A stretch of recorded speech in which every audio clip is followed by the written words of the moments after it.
afternoon.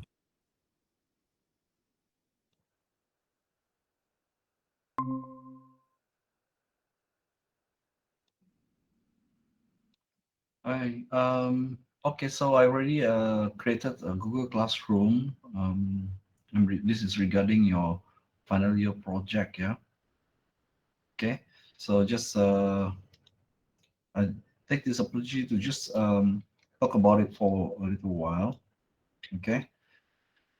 All right. So let me just share my screen, and of course, we will arrange a briefing uh, within this week. Yeah. Okay. Let me just all right, just share you my screen. Are you able to see my screen? Yeah. Let me just put on my, sorry. Yeah. Are you able to see my screen? Yeah. Okay. So I think this is yours. I rename it as RSD2G1. That's your group one, your main intake year one. So the other group is G2, right? Second year intake, June. So if you notice, right, you are now currently in year two, semester two, right? So next semester in January, you will have project one, right? Project one. And to that, you will have in the semester after that, okay, year three, semester one, you will have project two. Then after that is your industrial training. So this project one, project two, even though it has different code, this is actually a continuation. These two are actually your final year project. Okay. Just let me know if you have questions. So project one is basically the part of your project where you do user requirements, literature review, system design. All right. And then I will explain in more detail in our briefing lah. We'll decide now when you guys have free time to have briefing lah, a full briefing. And project two is the implementation part of your final year project. That's when you basically write your program, right? And then prepare the final chapter like system testing and so forth. Okay, at the end of project two, you will do presentation of your system, and then you will submit the complete FYP report. Project one, you only submit half of the FYP report. Project two, you will combine from project one and the second part of the documentation, your report, and submit that. Yeah, and then you finish your final year project. So this semester, right, is when you are finding your supervisor, and also, or if you can't find, right, then maybe you will be assigned, right? You will be assigned whoever the supervisor is lah, and then you have to present or submit project proposal. So this project proposal is actually quite minimal in terms of the content, right? Because the main content will be in project one, but the project proposal you have to discuss with your supervisor, right? And your supervisor can guide you whether that content, your project content that you want to do for your final project is actually um, the scope is sufficient for bachelor degree, right? So the proposal is part of the mark for project one. Okay, part of in the rubrics. All this will be in the specific details we'll discuss in our briefing I will conduct within this week. And that is your submission. The marks, no mark entry for that for this semester, but that is going to be included in your project one mark entry, okay, amongst other things in project one. right? The reason why we do that is that by the time this project one starts, you already have the project in mind. Yeah. In fact, once you have that, after your exam for this semester, maybe during the semester break, you will start to do your literature review and things like that. So you don't have to rush everything in the next semester, right? So one thing, couple of things I want you to think about um, is give me a date and a time that you guys uh, are free to have a briefing. It will be a short briefing, maybe half an hour to 1 hour would be shorter, right? If you notice, I already invite you guys into the Google Classroom for it. There's no content yet. I will update it um, soon with content. And you'll notice that there are some lecturers there as well.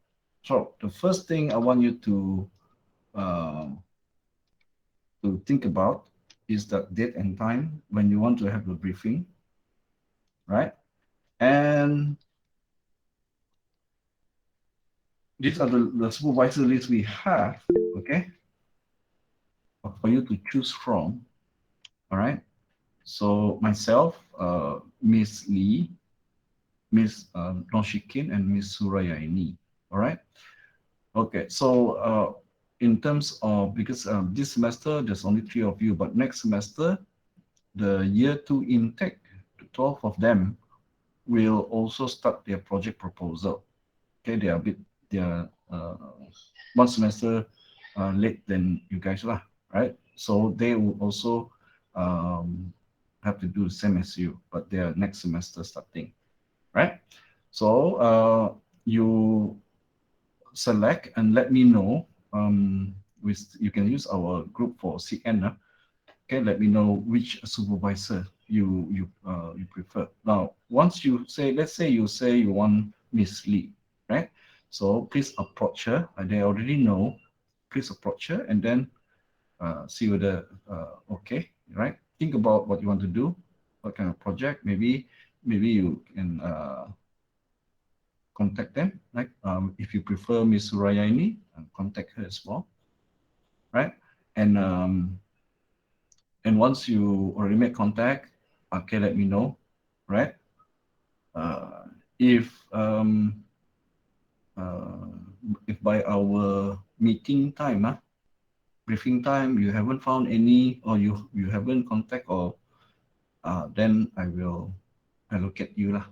Okay, allocate you to whichever supervisor, right? So I give you the flexibility to choose your supervisor first, right? So your supervisor will go across the project proposal, which is this semester, across project one, including project two. Okay, they will guide you throughout these three semester. Okay, right. So is there any questions on this? So the briefing, can it be Friday?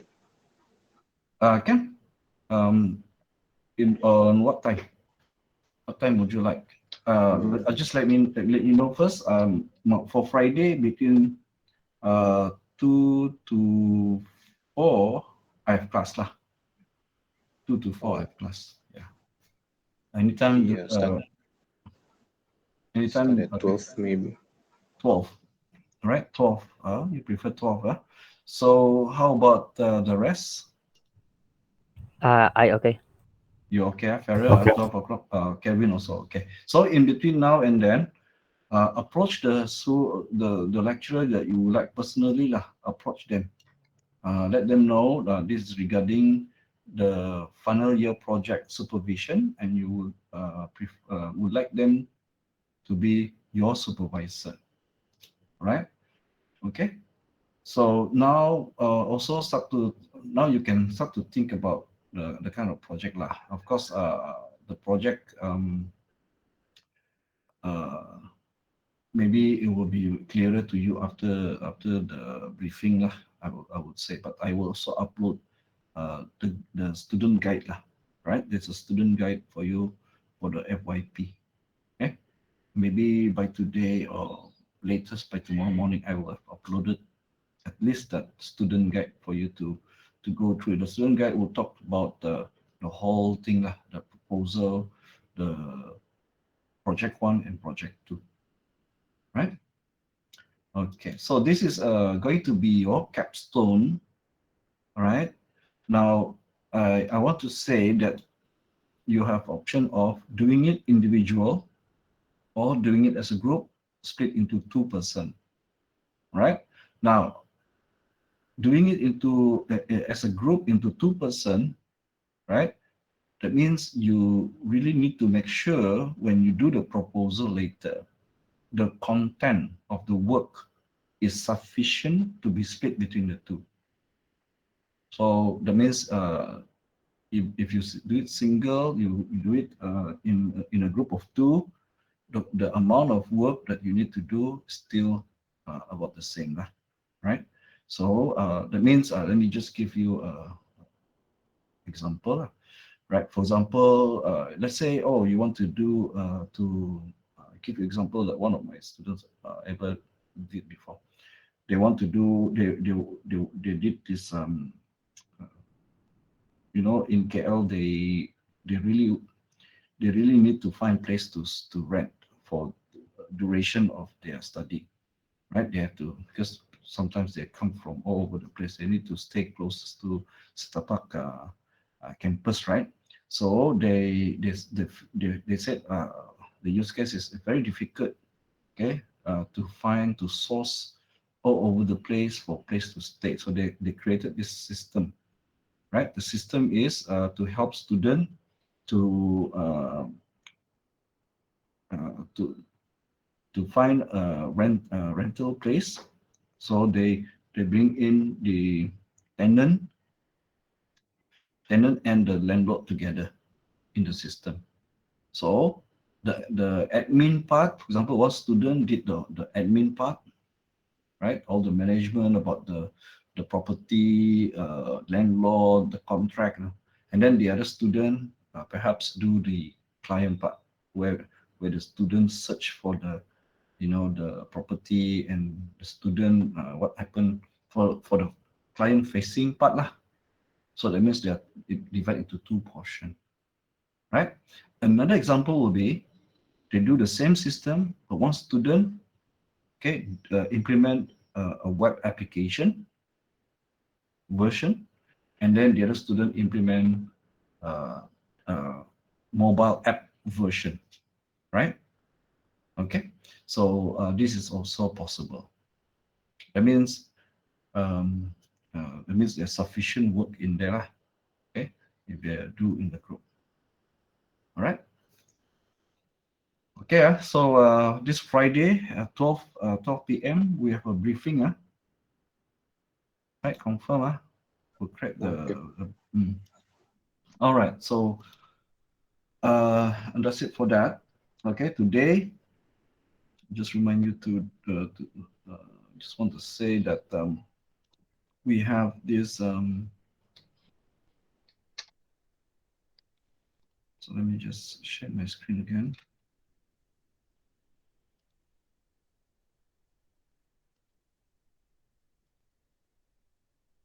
All right, so for this week, we're gonna complete our chapter 2 on VLANs. Okay? And we're going to, for the second lecture session, we're gonna look at chapter 3, which is Inter-VLAN routing. All right.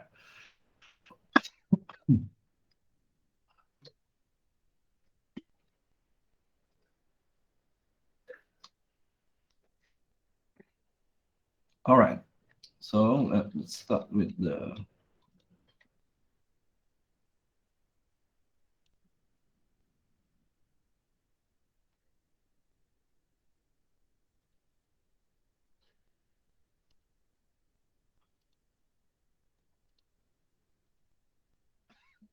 All right.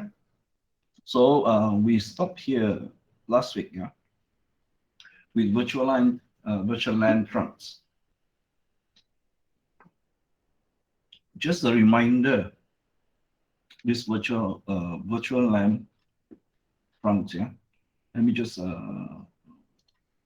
record this first, yeah.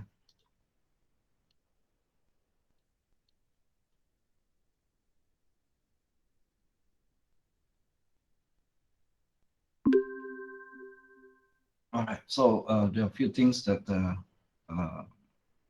we summarized from last week, right? So we have a single large LAN where we know that by looking at the broadcast domain and collision domains, we know that keeping the LAN, okay, the local area network small is actually beneficial, right? But unfortunately, sometimes we have to expand, right? Scale up, right? So in terms of when you have a single LAN and but you still want to scale up, one way you can reduce the broadcast domains is by segmenting that single LAN into many virtual LANs. Virtual LANs is available on more expensive routers, for example, from models from Cisco. Plug and play switches will not be able to have this feature, right? So we know that virtual LAN segregate the single LAN, and so therefore the host, depending on your configuration, the host within the LANs can belong to specific virtual LANs, right? And one of the way we expand our single LAN is by extending the topology. So a switch-based topology is usually called a star network, right? Star network. So by adding one or more switches, yeah, by connecting switches together, we basically expand our LAN, and we call that extended star topology, right? And the connection between the host to the switch is called the access. Okay, so the port where it's connecting to the host is called the access port, right? And that's okay because the port can be then configured for access to which VLAN, right? So that particular machine or host that's connected to that port, okay, will be provided with the network address belonging to that virtual LAN. Now, when we connect the two switches, okay, in order to expand, right, we connect two switches together. That path, okay, that path between the two switches needs to transfer more than one virtual LAN frame. Therefore, there must be a way for us to identify, okay, identify the frame that pass through it.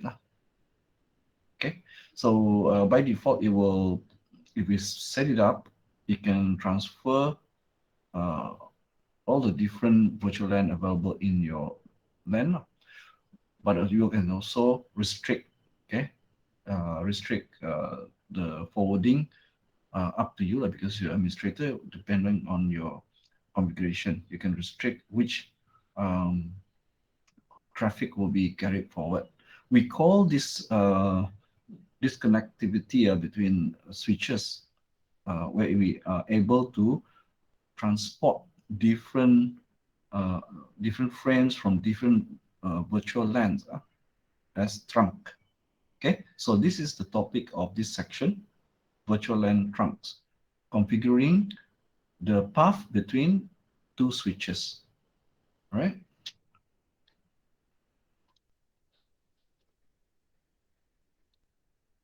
Right. So to configure, right, virtual LAN trunks. Okay, you can see the iOS commands here and the description on the left under task column, right? After we configure, then we can of course verify whether how is the virtual LAN trunks that we configured, whether it's done properly or not. Okay, so trunks are layer 2. Layer 2 means it carries a frame, right? Carries frame because it works with switches Okay, and in general, switches are layer 2 devices, internet devices, right? And trunks have the capability to carry different frames from different virtual LANs. Okay, so it is able to identify, so it knows how to forward which frame goes to which port, which is for which virtual LAN. Right, so the command's very simple. As usual, we go into the our using our terminal, we go into the switch iOS, right? Okay, go into privilege mode, and when you see this hash, you're in privilege mode. And because we are configuring, right, we have to type the command configure terminal. Once we are inside the configure terminal, we need to identify which interface is going to be involved in the trunk. Okay, so usually we already know lah which port is it, which interface, because we connect the cable between the switch to another switch, right? So we identify those two interfaces. So just type this command, okay, inside the configure terminal, interface, and then what is the interface ID? Okay, FA01 or FA02 and so on.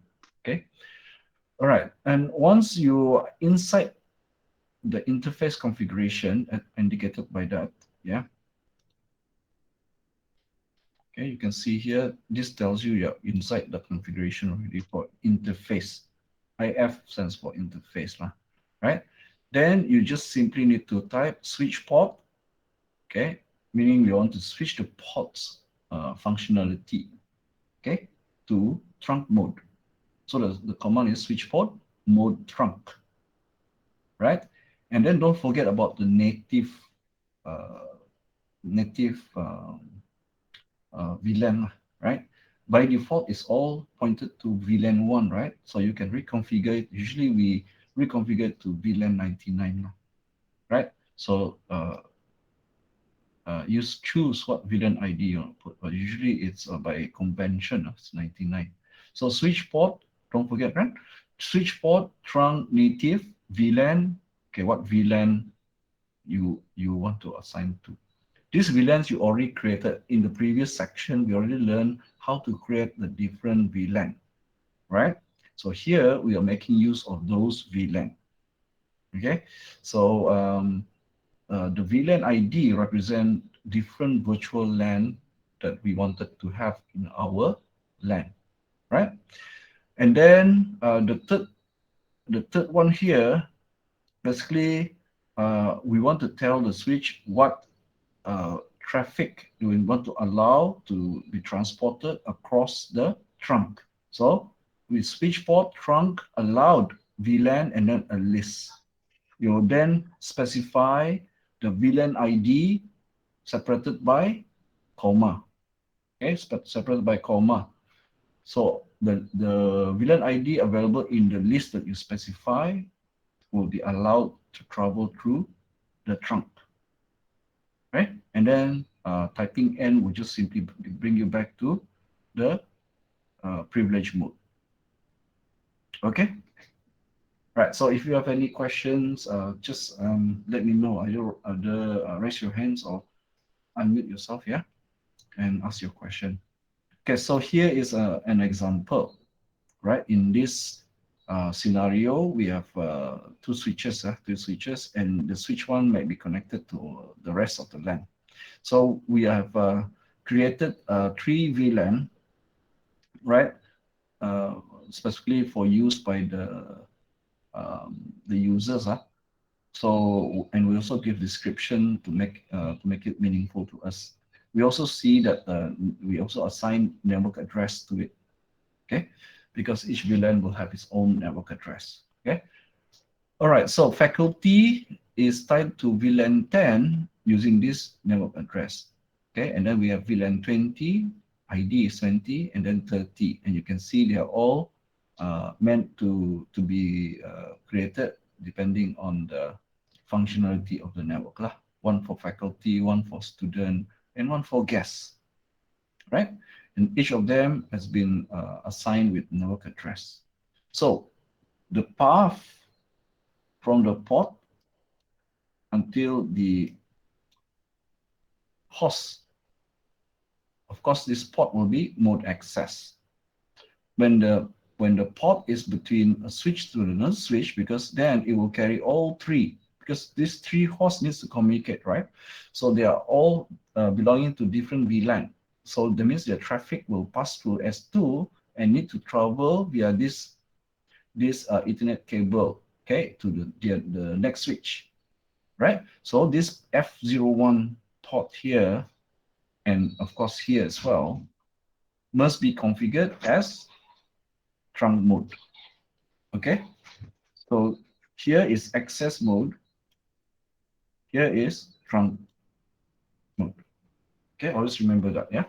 So the third VLAN that we create is for native, which is VLAN 99. Also, we assign a network address for it. Okay, so you can see F01 port on S1 and also on S2 configured as a trunk port, right? Okay, so this assumes the model 2960 switch is able to use S02.1Q. That's a protocol for tagging the frame, right? For tagging the frame. Why we need to tag? Because the tagging identify that frame belonging to which VLAN. Okay, remember to go through the previous slides to remind yourself with this. Right? So if you're using layer 3 switches, these are more capable switches. It's a multi-layer switch because it goes all the way up to layer 3. Usually our switch normally operates on layer 2 only. Okay, so layer 3 switches require that the encapsulation, this encapsulation is this one S02.1Q, to be configured before the trunk port. That means when you're configuring here as a command, remember if you're using layer 3 switch, you need to do the encapsulation first and then configuring the trunk mode, right? All right, so here you can see the command as a concrete example to configure this trunk between switch 1 and switch 2. We start with, of course, configure terminal. We go inside the config, and then we select the interface fast Ethernet 01. Then we type switchboard mode trunk, okay, to identify this port as a trunk interface. And then we also enable that this port has a trunk native VLAN 99. So that means those those frame that's not tagged because it's legacy will travel through this native VLAN 99, right? And here's where you control. Don't forget, if you want to allow all 4 VLAN's traffic, then you have to specify this list to include all 4 VLAN ID. Okay, where we type switch port trunk allowed VLAN 10, 20, 30, and 99. Once you do that, and you can type in, right? Okay, so if you want to you want to make sure that both works, right? You have to configure both sides, right? Okay, at the S2 and S1 side, you have to configure the same thing, right? There are other ways. There are other configuration. This one is fixed to being a trunk, right? We'll see the other ways to configure later. But this is the sort of the advice method, right? So that you don't have any problems because you fix straight away. You say, okay, this one can only be trunk. This one can be trunk. That's it, right? Then, of course, after your configuration is complete, you need to verify. Verify here means you are going to look at the configuration, whether the configuration shown by the switch is the same as what you want to have configured on it. All right. Right. So here you configured earlier on, and then here is the command. to allow you to see, okay, the switch port. So show interface and where the switch port mode trunk has been configured, then it will show here. Say switch port enable administrative mode is trunk. Very important that it's actually trunk, okay, not access mode, right? And then you can see encapsulation is .1Q, okay, and you also see that native mode VLAN 99 is available at this trunk, right? Okay, so finally, all the yellow color is the important things that you have to watch out for, that you need to verify. After you configure, you should see all these yellow ones. Trunking VLANs enable for all. All right, because you already configured. Basically, you have configured all 4. So it's all. Okay. All right. So this is the verification part. All right. Let's say you change your mind and you want, or you made a mistake or something like that, and you want to reset back everything. Okay. You want to reset back all your configuration. Of course, immediately you will think, oh, why don't I just reset, like delete VLAN that, or, but then sometimes, especially in tests, okay, or even in your own work, you have other configuration, right? If you do the nuclear option, all your configuration gone, and you have to do everything back over again, right? Okay, so this is more like just basically you don't touch any other settings that you already configured, but only to reset the trunk back to default state, right? So as usually in Cisco iOS, you always precede command with no to tell the iOS that, okay, you want the opposite, just like no shutdown. No shutdown, bring the interface up. If you type shutdown, then it will bring it down, right? So prefix your command with no, and you will then reset it back, right? So here we want to reset. Okay, that means you have to do the command you typed before with the no in front, right? So select the interface, okay, because you were working with FA01, so interface FA01. Then you can see original command is switch port trunk, and then so on, and then just put no. Okay, no switch port trunk allowed VLAN, no switch port trunk native VLAN. So both the normal VLANs, data VLANs, and the native VLAN will be reset. Okay, after that, you just type again to verify, show interface, switch port. Okay, so now access mode, no more trunk mode, access mode already. Access mode is the default one, is connect to host.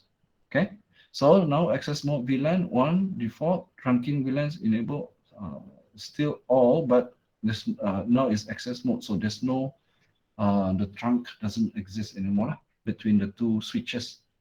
You'll find that you cannot pass, you cannot ping. There's no traffic flowing between the two switches. All right. All right. Continue with the resetting the trunk, right? So switchboard mode access, right? Really remove the trunk capability. Now administrative mode also become static access, right? Right. Okay, so that's it. That's how you reset. Combine these two, this and this. Just do that first, and then do this command, and then you reset everything back. All right. Any questions so far? Static access means what? Which one? Huh? This one. Yeah, the second yellow line. Yeah, this one, right? This Right. one, right? Yes. Static access is basically just the access mode, nah? Because there are two modes. Trunk mode, access mode. By default, it's access mode. Access mode is when you connect host to the port, the switch port. Yeah. And then, and by default, everything, all the VLANs will, if you delete all the VLANs, it all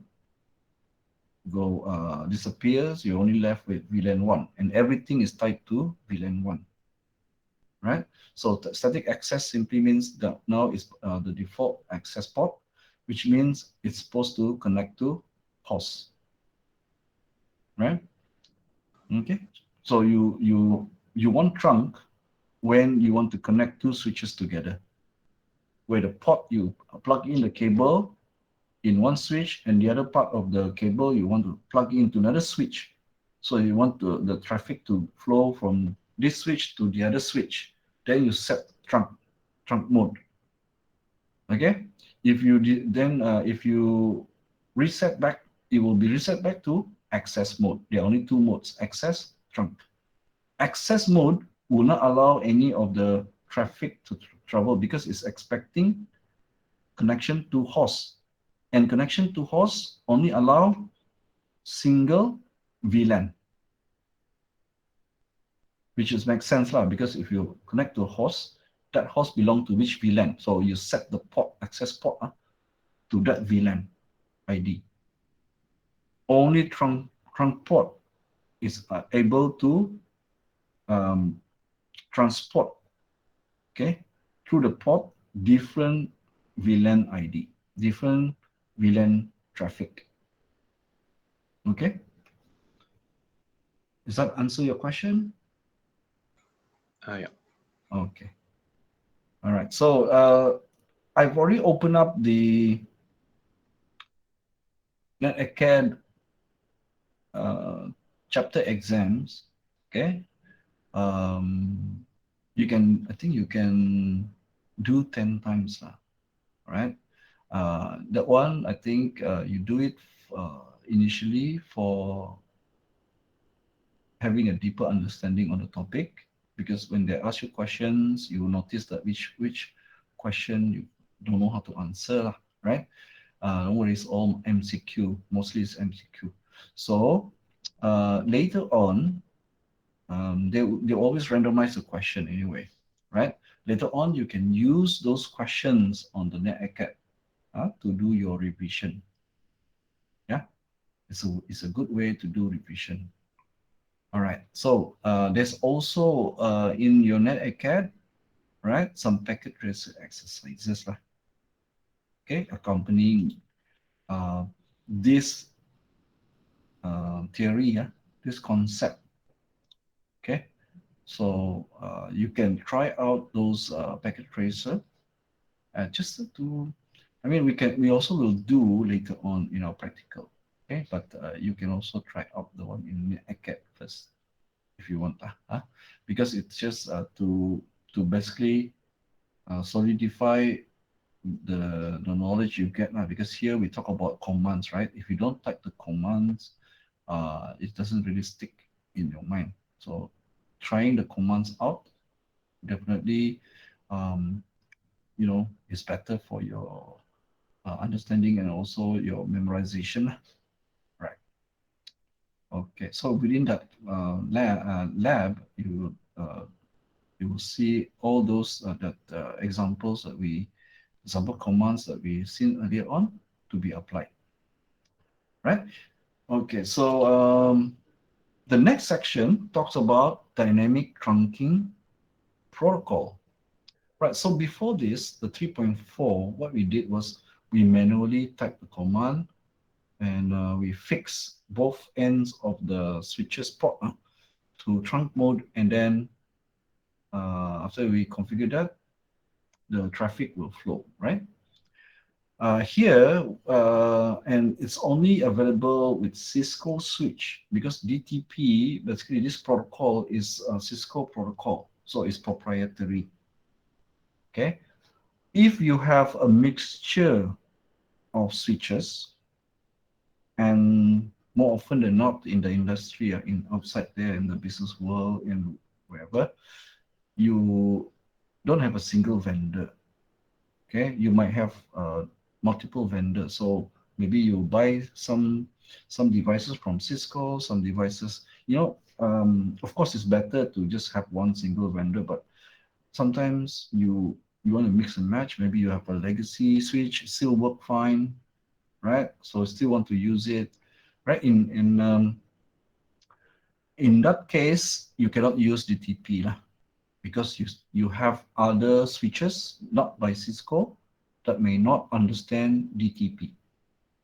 Because DTP is a way for, if you have a single vendor, all Cisco models, that all new models that support DTP, it's a way for your switches to auto configure itself, right? Auto configure, so you don't have to physically manually type, oh, I want this to be trunk, right? So we're going to look at this in this chapter and this section, right? So you can see there, dynamic trunking protocol is a proprietary Cisco protocol. So only available to use if you have a single vendor. All your devices are Cisco and the devices have DTP. If you have other hardware like switches from other vendor which don't support this proprietary protocol, then don't use DTP. All right. So it's on by default on these two models, Cisco switches model, 2960 Catalyst and 2950, right? And dynamic auto is default. As default is turned on, dynamic auto. We'll talk about dynamic auto in the next slide. Okay, dynamic auto is default, switch on in 2960 and 2950 switches, right? You can manually, because let's say you don't want to use the DTP, you can manually turn the dynamic auto off with command non-negotiate. So you can see below here, right? By specifying, after you say, oh, I want to create trunk between these two switches, switchboard mode trunk.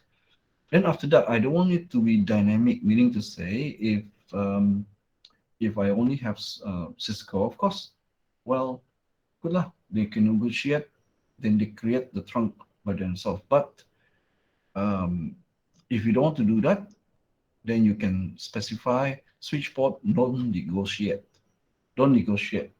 I have to fix here, and I have to fix the other side of the switch. Then trunk will be configured. Okay, don't need to do it by yourself like dynamic. Dynamic means the switches figure out whether to create the trunk or not. Okay, that means it's a way to automate the configuration, maybe to ease the network administrator's job, right? Right. So if you turn it off and then you want to turn it back on, right? Just type switchboard mode dynamic auto. Okay, dynamic auto will switch switch on the DTP again, right? Setting a switch to a static trunk or static access will avoid negotiation issues with switchboard mode trunk or the switchboard mode access command, right? Meaning to say, you want to negate any problems with DTP, because DTP only works if all your switches in your LAN supports it. Because it's sending, it's a protocol, right? It's sending information to the next switch. The switch also reply back on this, right? They negotiate to turn on the trunk, right? And if you turn it on and you have maybe devices who don't support DTP, then you have errors in your network, right? Okay. So I have a look at the option available for switchboard. Right. So switchboard mode command has additional options. Okay. If you don't want to use as DTP negotiation, this negotiation basically is negotiation between the two ports, the two switch ports. Okay. the two switch port that is participating in the trunk. Okay, so they negotiate to create the trunk. So if you want to disable that, switch port no negotiate is the command, right? And then you can specify access apart from non-negotiate switch port access, right? So this makes the port become permanent access mode, right? And then it will negotiate the neighboring link into an access link.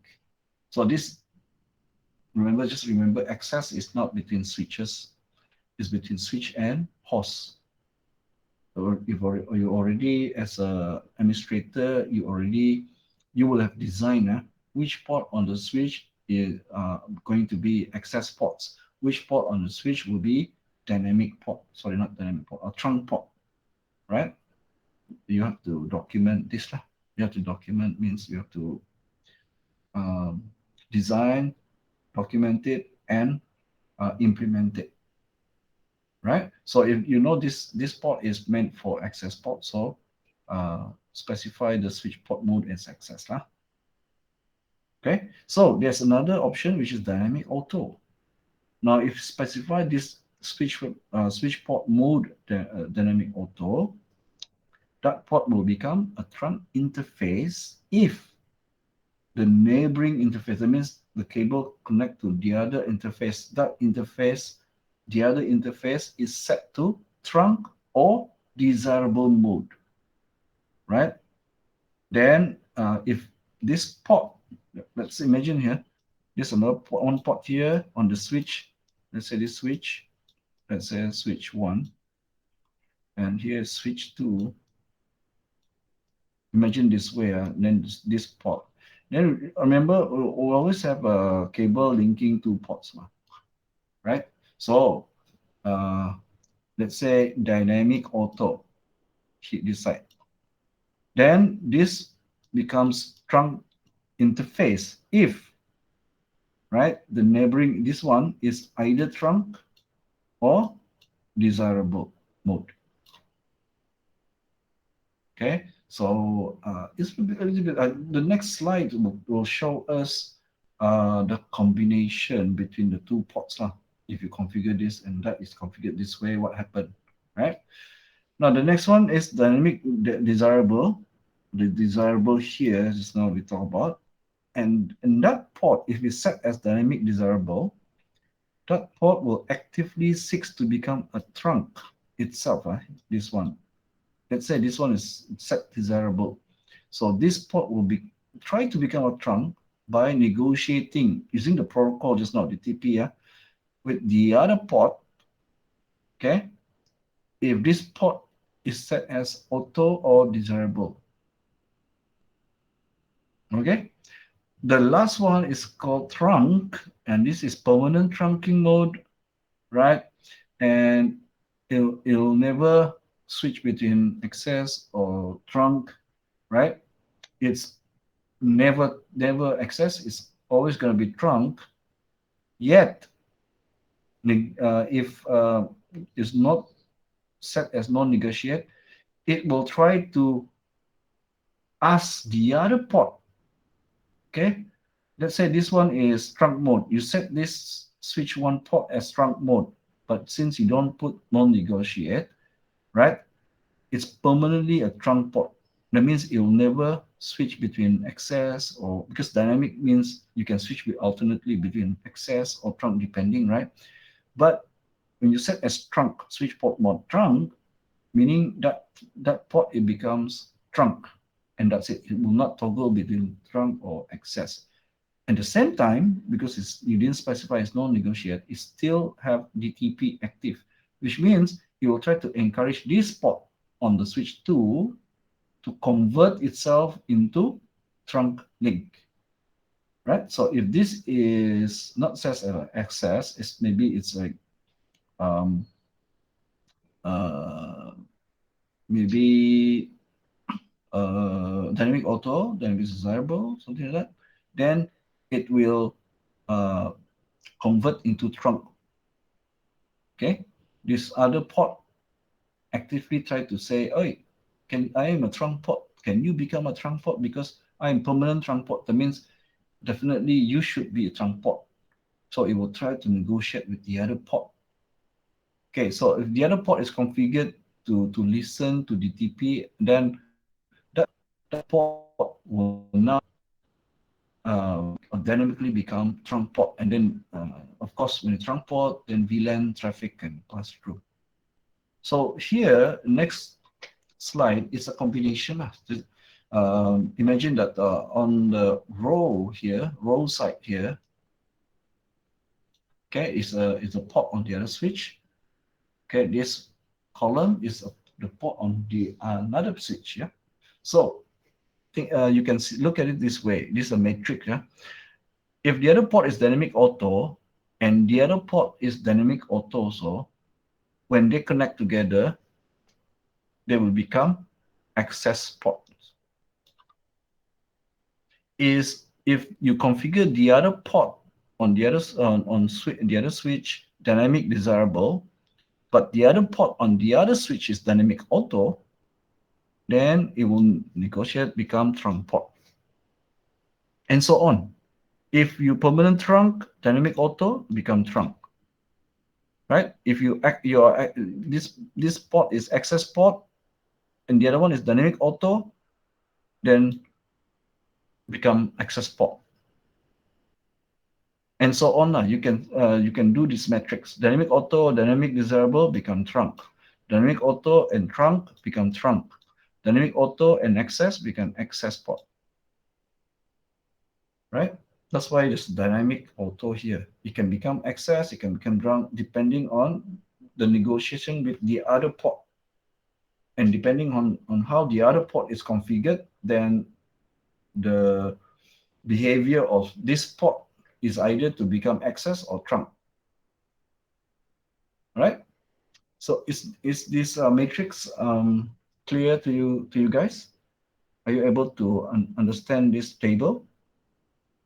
So what means limited connectivity? Limited. Not sure about this limited connectivity. I think since you're trying to be access port here, right?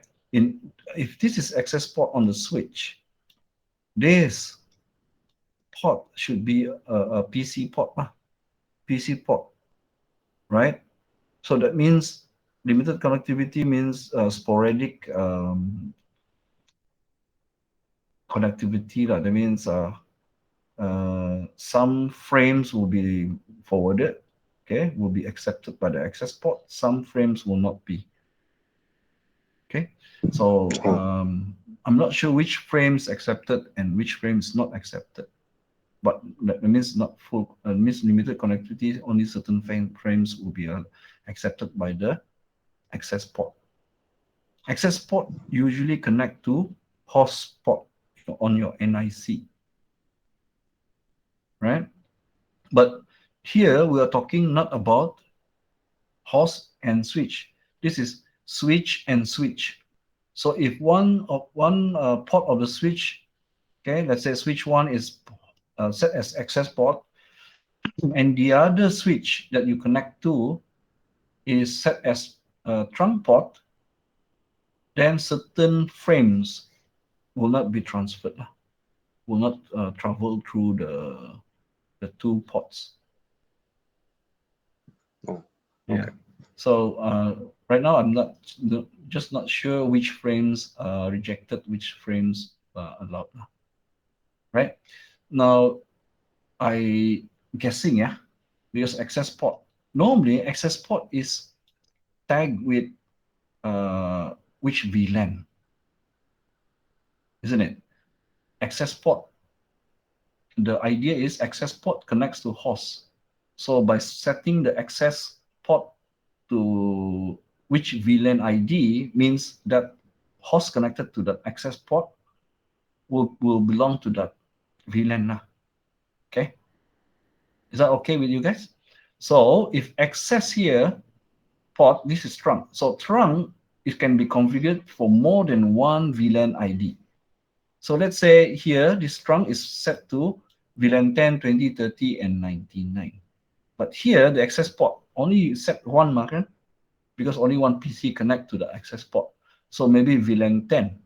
So only VLAN 10 is allowed between this access port of the switch and this trunk port.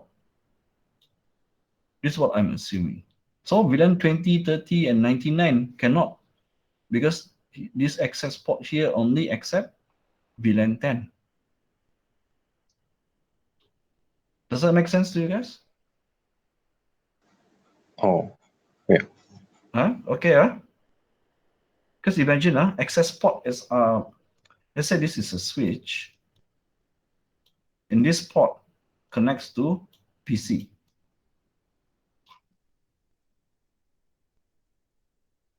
Okay, this is a PC. So that means this is access port.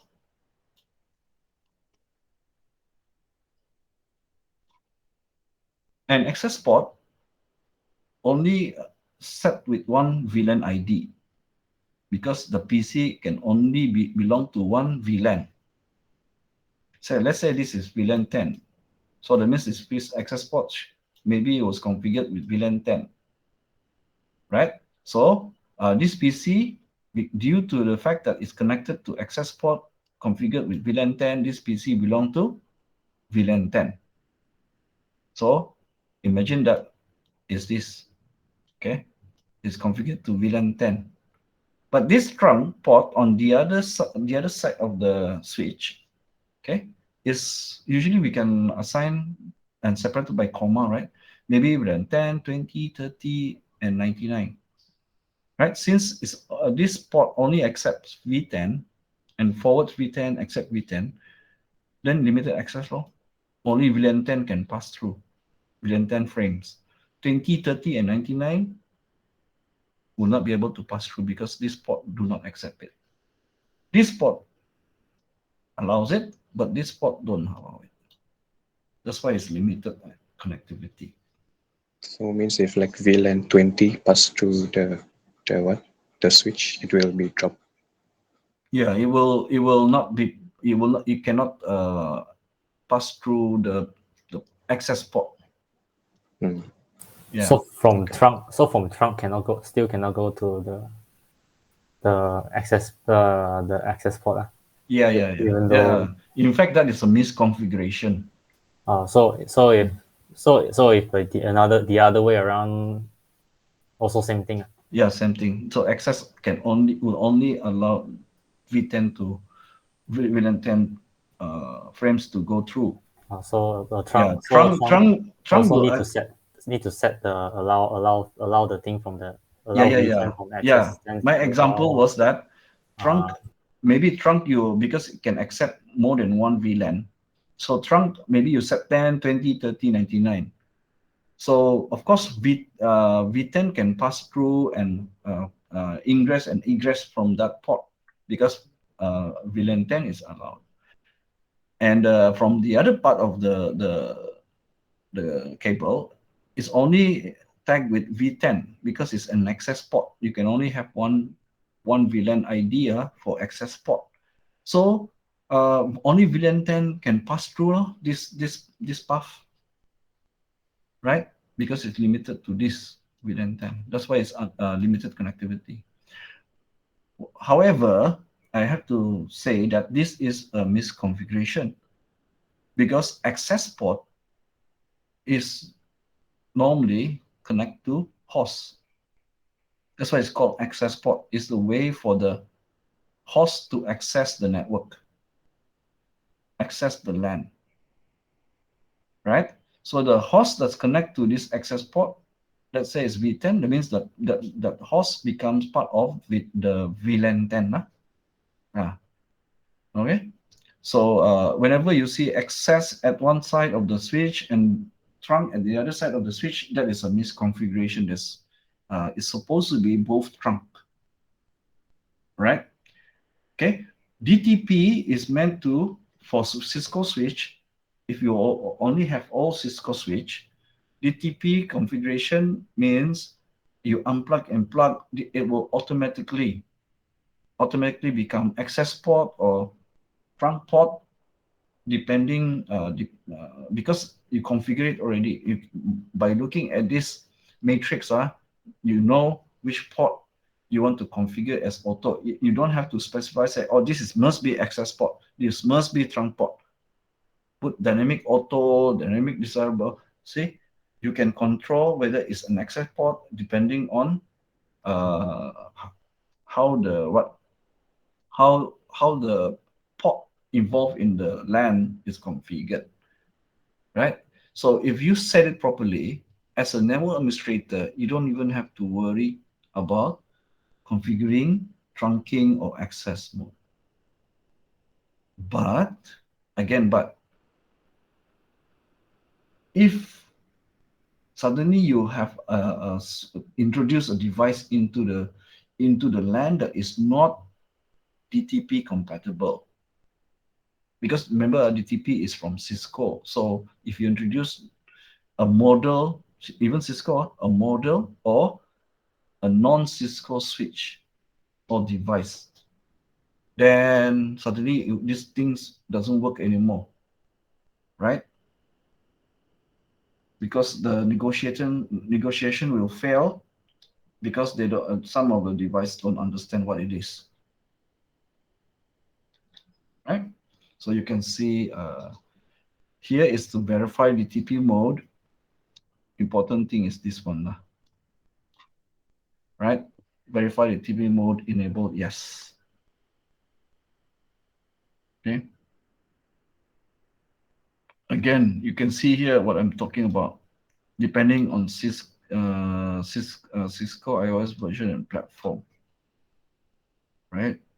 So you really need to have bought all the switches and updated its iOS version, so that they're all working on the correct, not only having DTP but correct version of DTP, right? So that it works lah without any problem. Because once they don't understand each other, the protocol fails lah, right? So that's why in everyday work, best practice is just set it all either access or trunk, depending. If the port or switch is connected to host, set it to access port. If the port of the switch connect to another port on another switch, set it to trunk mode, and set non-negotiate, turn off the DTP. And then, of course, you have to manually set, but you only set once, I guess. And you don't keep moving your switch. You don't keep unplugging your cable, right? So best practice is to just do this so that you don't have to worry about this matrix, right? And you have to look at this matrix to troubleshoot. If there's something wrong with your trunk or your access port, usually it's a trunk port lah. Your trunk doesn't, when you try to ping doesn't work, right? Means your trunk something wrong, right? And then you have to look at the configuration for one port and the other port, and then try to see which one of them is in this matrix. Is it dynamic desirable with dynamic desirable, or should be trunk, or dynamic auto and dynamic auto is access? So that is the problem with the DTP lah, right? Especially if you have mixed devices inside. So best practice is if the port connect to host, access port. If the port connect to another switch port, trunk port, and turn off the DTP.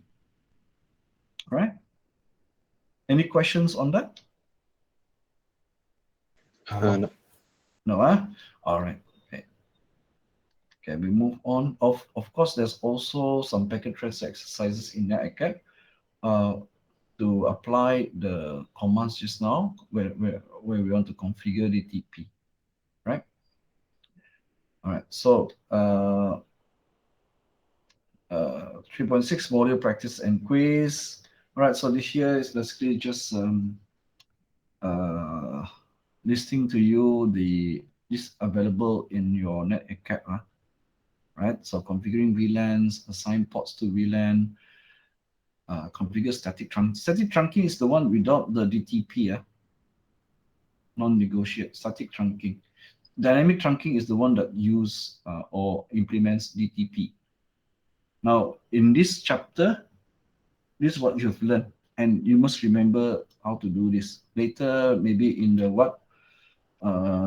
practical, you will do this. And it's important I mentioned this because in SBA, skill-based assessment, at the end of the semester, you are required to do this.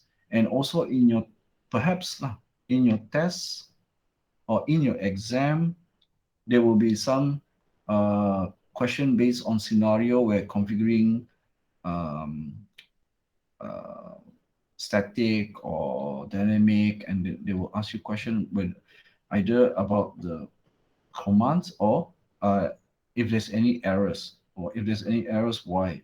Normally you can diagnose by looking at the commands. I remember one question. It says, okay, this port was set as non-negotiable. This port as desirable auto. This one is trunk. But then the traffic, doesn't work. Why? Then of course you have to go back and check the just now what we look at the matrix, and then, oh, of course, because then you have to explain. All right.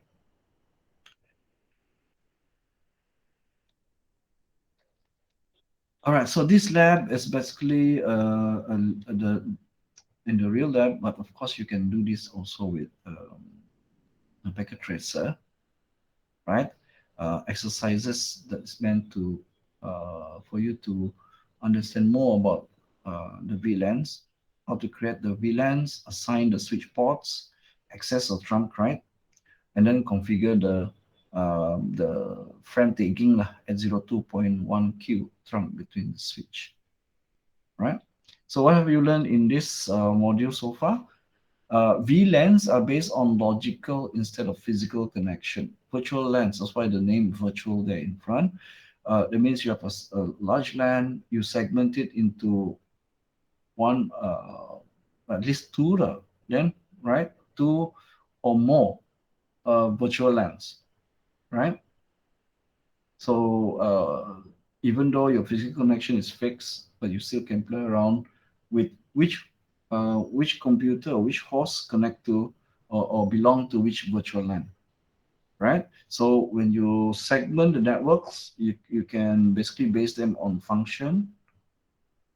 Okay, function means what is the function in your business lah, like sales ka, or in our college, is it faculty ka, or students ka, or HR admin ka, like this, all based on team, sales team, marketing team, accounting team, something like that. Or application simply meant that certain application maybe is people who can access database, or people who can access to high speed network, like video editing. I mean, different types of application. Maybe you can divide your network based on that. Certain networks can access to this kind of application. Certain network cannot. Right. So each VLAN is separate, just like a physical LAN is separated from another physical LAN. The VLAN, the virtual LAN, is also separate, but logically, because it's all in software rather than in hardware. Okay, a trunk is a point-to-point link that can carry more than one VLAN traffic. Okay, and it's usually between two switches. Right. So to identify, for the switch to identify the frame belong to which VLAN, then it looks at the tag, field tag. And inside the field tag, you have the type, user priority, CFI, VID, what we have already seen through earlier on in the chapter, right? Now, for VoIP, Voice over Internet Protocol, VoIP, right? Because we want to provide stable and good quality streaming. Yeah, so we have our own voice VLAN, right? Voice VLAN can be configured if you want to support VoIP. Yeah? We're using voice VLAN means you can ensure the quality of service. Okay, right. So when you create, by default VLAN available is VLAN 1. Okay, but you're allowed to create your own VLAN with the ID, and this VLAN information is stored in VLAN.dat file in the flash drive of the switch. Yeah. So basically, if you want to remove that, you have to delete the VLAN.dat file. Right. Access port, because it's connected to a host, there's only one host supposed to connect to the switch at this access port. So that means only one VLAN VLAN ID can be configured for that access port. And this VLAN must be data VLAN, because you connect to host. Host has user data to transport. Okay. Okay. But additionally, you can have voice VLAN, because you may have voice over IP. If you directly connect a VoIP phone, of course, there may not be a PC there, a device, but sometimes we have a how to say this, a software-based VoIP application, right? Within your host, okay? Or you might separate, right? You connect the VoIP phone to your PC, okay? So that means you can assign, apart from data VLAN at the port, voice VLAN as well, okay? Now, voice VLAN can be attached to any of the hosts that you want to implement VoIP, right? So know that a trunk is a layer 2 link. Okay, layer 2 link means it's basically based on frame, not packet, right? But it is used to carry all the different, if you allow, all the different traffic from different VLANs, right? So the tagging protocol used is H02.1Q to identify which frame belongs to which VLAN, right? So within this protocol, H02.1Q, there's a provision for one native VLAN that will remain untagged. This is meant for devices that do not, how to say this, that does not work with VLAN. Okay, so they will travel via native VLAN. Okay, so this native VLAN is allowed, only one allowed, and there's no need for the tagging, because it's not supposed to work as a VLAN. It represents as if the traffic it represents, it carries equivalent to the normal traffic if you don't implement VLAN. So those traffic travel in native VLAN, right? So interface can be set to trunking or non-trunking, as you know. So if it's non-trunking, it means it becomes access, right? Trunk negotiation is done by DTP, as we learned earlier on. This DTP is Dynamic Trunking Protocol, and it's proprietary to Cisco, right? And what it does is negotiate between one port to another port, right? So functionality-wise, it's meant to make the job of configuring the port on the switch as whether it's access or trunk easier for the network administrator, because it can auto negotiate. So let's say you unplug and you plug. If you plug it to, it's supposed to be the best way to explain is, let's say that port you unplug, you plug another cable that is connected to a PC, automatically that port become access port, right? and then you unplug and you plug back another cable that's connected to another configured switch, then it will automatically switch to become trunk port. It So, is so no need to reconfigure. yes, it's supposed to be automatic lah, right? But you have to know how to configure it lah. Just now you can see if one port is what, you configure as what, and then the other port is what, then you get either access or trunk, right? If you misconfigured, you got the limited, because access and trunk doesn't work. And another thing is uh, you have to ensure all your device supports DTP, okay, and certain version, because as you know, versions introduce certain additional feature that you may want to use but not recognized by the older version, right? So because of that, and also the possibility that you might have, switches that don't not branded, it's Cisco, maybe something which maybe dealing or some other provider lah. Okay, so they may not support DTP. Okay, so then suddenly your DTP is causing problems. Okay, now your configuration that meant to automate your work now become something that causing network errors are happening, because trying to negotiate and don't understand, so it will not turn automatically to maybe trunk or access port, so it doesn't work anymore.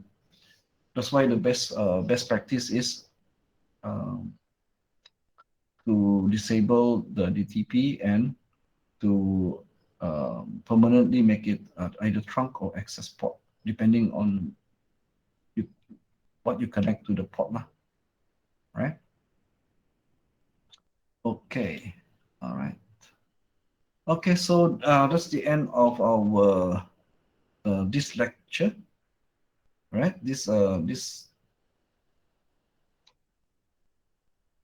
VLAN, yeah. So I'm gonna just close this. Let's cut that. Right, so I'm gonna stop my recording first. I don't want to mix the recording. All right. Okay, so that was shorter than I expected. Is there any questions from you guys before we proceed to the next chapter? Maybe we have a 5 minutes break. So far, no. No, huh? No. Okay, thank you, Farah, Lowell. Hello. Kelvin also no, huh? All right, so let's take a 5 minutes break. Okay, I don't want to just straight away switch over to a new topic. Let's go for 5 minutes break, and then we'll come back. We'll look at the Inter-VLAN. Okay? So 2:55. 2:55. Or make it 3, 3. Half an hour, we do one section, should be okay. So 3 o'clock. All right? Okay. Okay. See you guys then.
Hello, everyone. Welcome back. Hello. Hello. Right. Ah, yeah.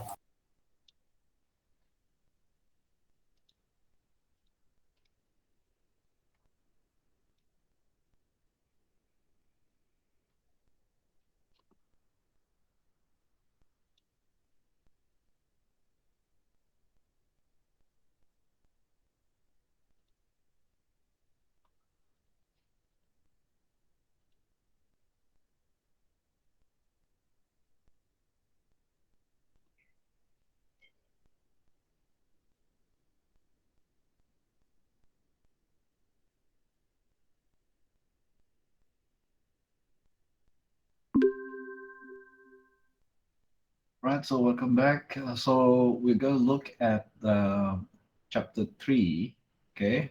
And from your net acad will be module 4. Okay, the title is Inter-VLAN routing.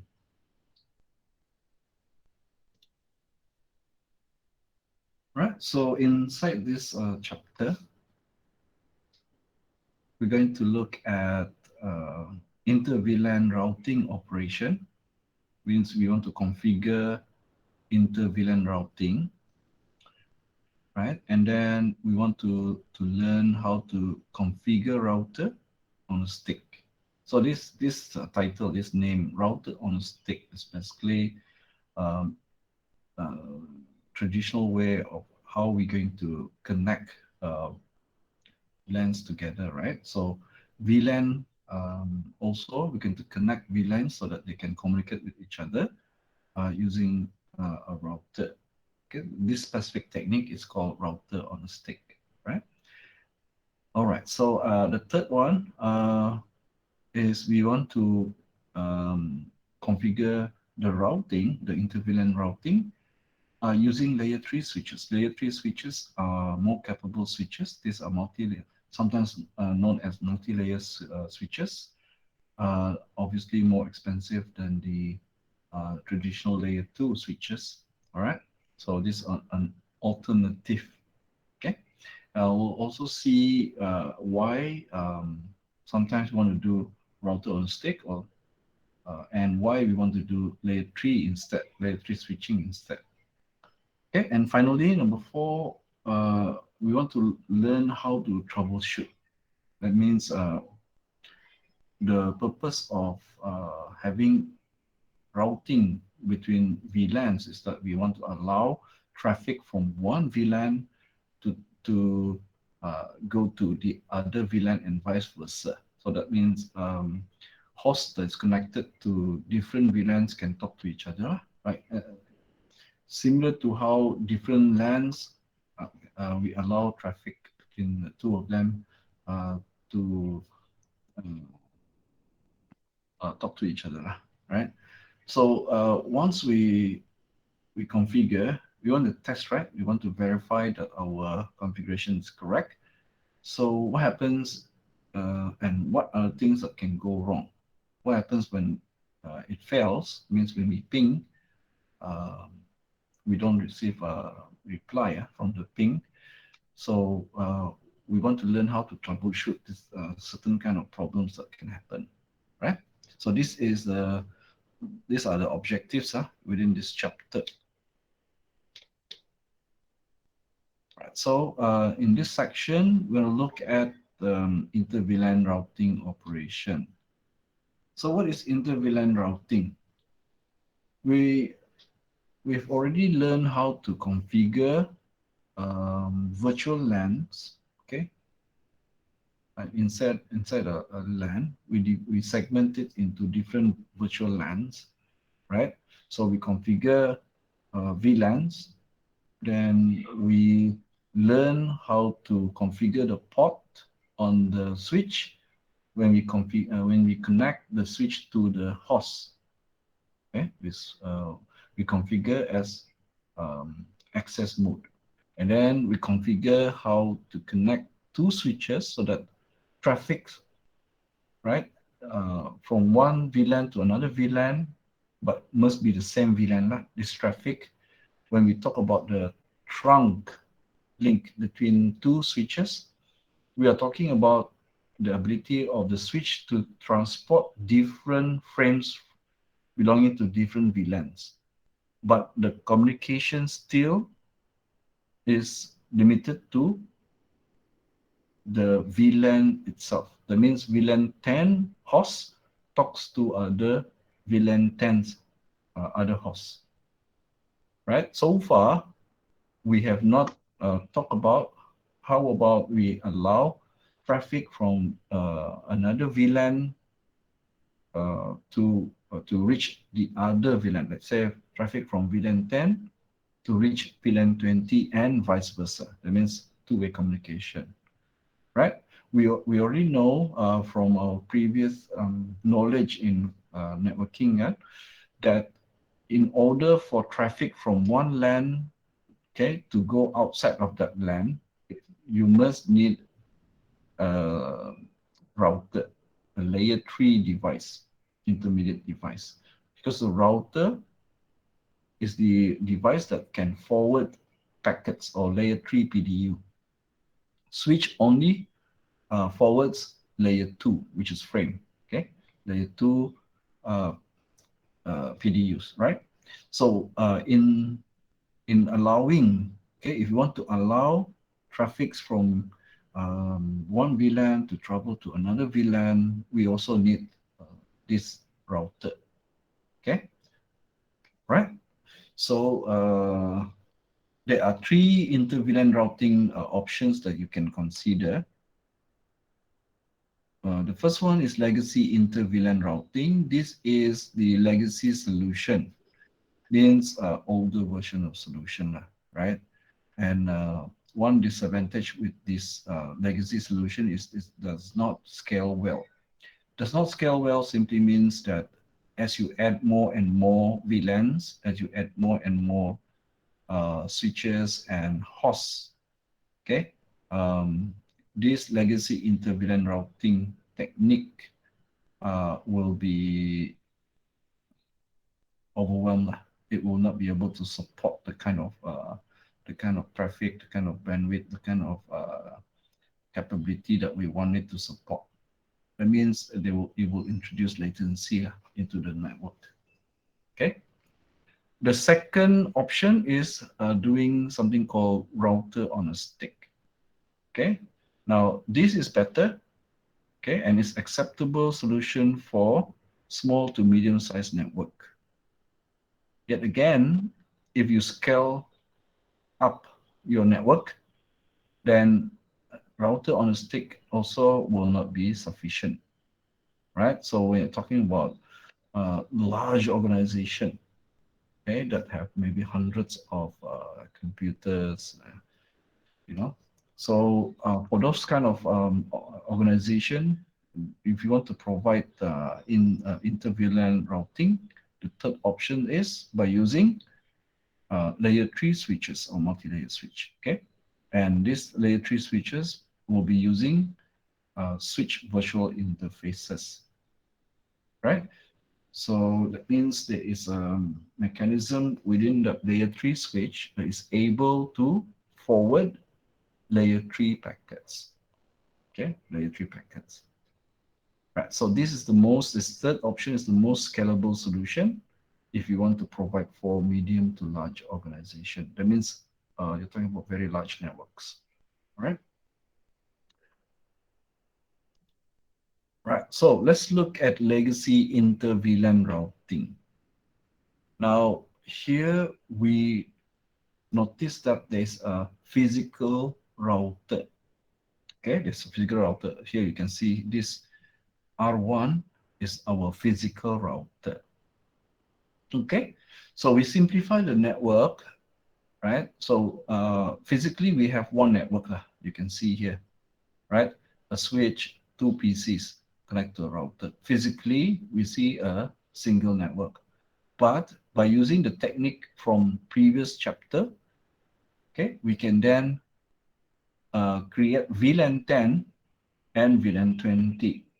And we just specify that we want PC1 to belong to VLAN 10 PC2 belonging to VLAN 20.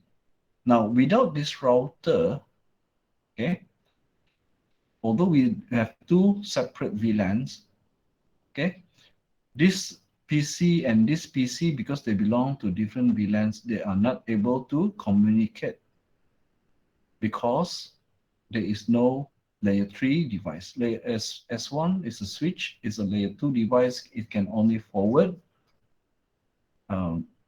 frames, okay, at layer 2 frames. And at layer 3, we are talking about packets which switch does not understand. It does not reach up to layer 3, only layer 2. So we need something like a router. A router is able to forward packets because the packets has within the destination IP address a way for the router to look at the network address of the destination, right? Destination host. Thereby, it can use its routing table to see which network address is connected to which port on the router. All right, so that's why, if you recall, why we need routers. Okay, so this is a way for us to connect the two VLANs. We have a router, right? And we need to reserve two ports. Okay, one port. Okay, one port basically dealing with traffic from VLAN 10, and another port dealing with traffic from VLAN 20. So you can see it's belong to the same network address by looking at this port, the gigabit 1001, 192.168.20.1. Okay, this is class C, so the network portion we know is 192.168.20. Okay, so if this port belongs to this network address 192.168.20.0, okay, that network address, so this VLAN 20 also belong to 192.168.20.0. Just that for usable IP address is this one is 1, this one is 10, right? We assign, right? So we know this part, okay, this part belong to VLAN 20. And this part, due to this network part portion, belongs to VLAN 10. All right? So this work as, if you remember how router works, it's just, that's how it works. Okay, two ports from switch. The switch is reserved. One of the port on the switch one connects to gigabit 000 on the router. The other port, fast Ethernet 12, connect to gigabit Ethernet 1. Right. So this is connected. This is connected. Therefore, the router can forward between them. Okay, and it works exactly like how typical normal routing works. Okay, the packets come in, the router looks at the destination IP address, extract the network address, look at its routing table, and then forward to the port, okay, or the interface, okay, indicated in the routing table, right? So you can see that this one is the typical way we use a router. Okay, in this way, traffic from VLAN 10 can be forwarded to VLAN 20 and vice versa. Right? Okay, so this is legacy. Legacy simply means obsolete, right? We usually have no use for this anymore. Why? All right, so imagine this interface here. If you have VLAN 10, then you need one interface for VLAN 10. If you have VLAN 20, you need one interface, additional interface for VLAN 20. If I have VLAN 30, 40, 50, What do I need to have on the router? Can someone answer?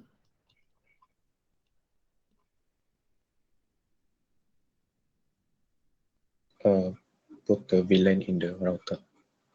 That means if I have additional VLANs, what do I need in the router to make this work? Oh, more connector. More ports, right? Or more interface, More right? right. Yeah. More interface to plug in the cable, right? So this is actually a very, very significant limitation because a router, unlike switches, do not have many ports because it's not meant to work like a switch, right? It's not meant to work like a switch. It is meant to have only one connection to a switch, and then the switch is the one that is going to forward to the entire LAN, right? So here it's not scalable at all. If I want to add in the virtual LAN, I must make sure I have enough ports on the router. So very soon, I'm limited in the creation of my VLAN. I'm limited by the number of ports available on my router. You can see they're requiring one physical router interface per VLAN very quickly exhaust or, you know, you complete or finish up the entire physical interface, the way you plug in the cable. There's no more ports. There's no more interface. There's no more interface for you to plug in the cable. So means there's no ports means I cannot create the virtual LAN. So the good thing about virtual LAN, suddenly I can't implement already due to this physical limitation, right? Physical because each virtual LAN require an interface on the router, right? Therefore, this has now become legacy. No one wants to use this method.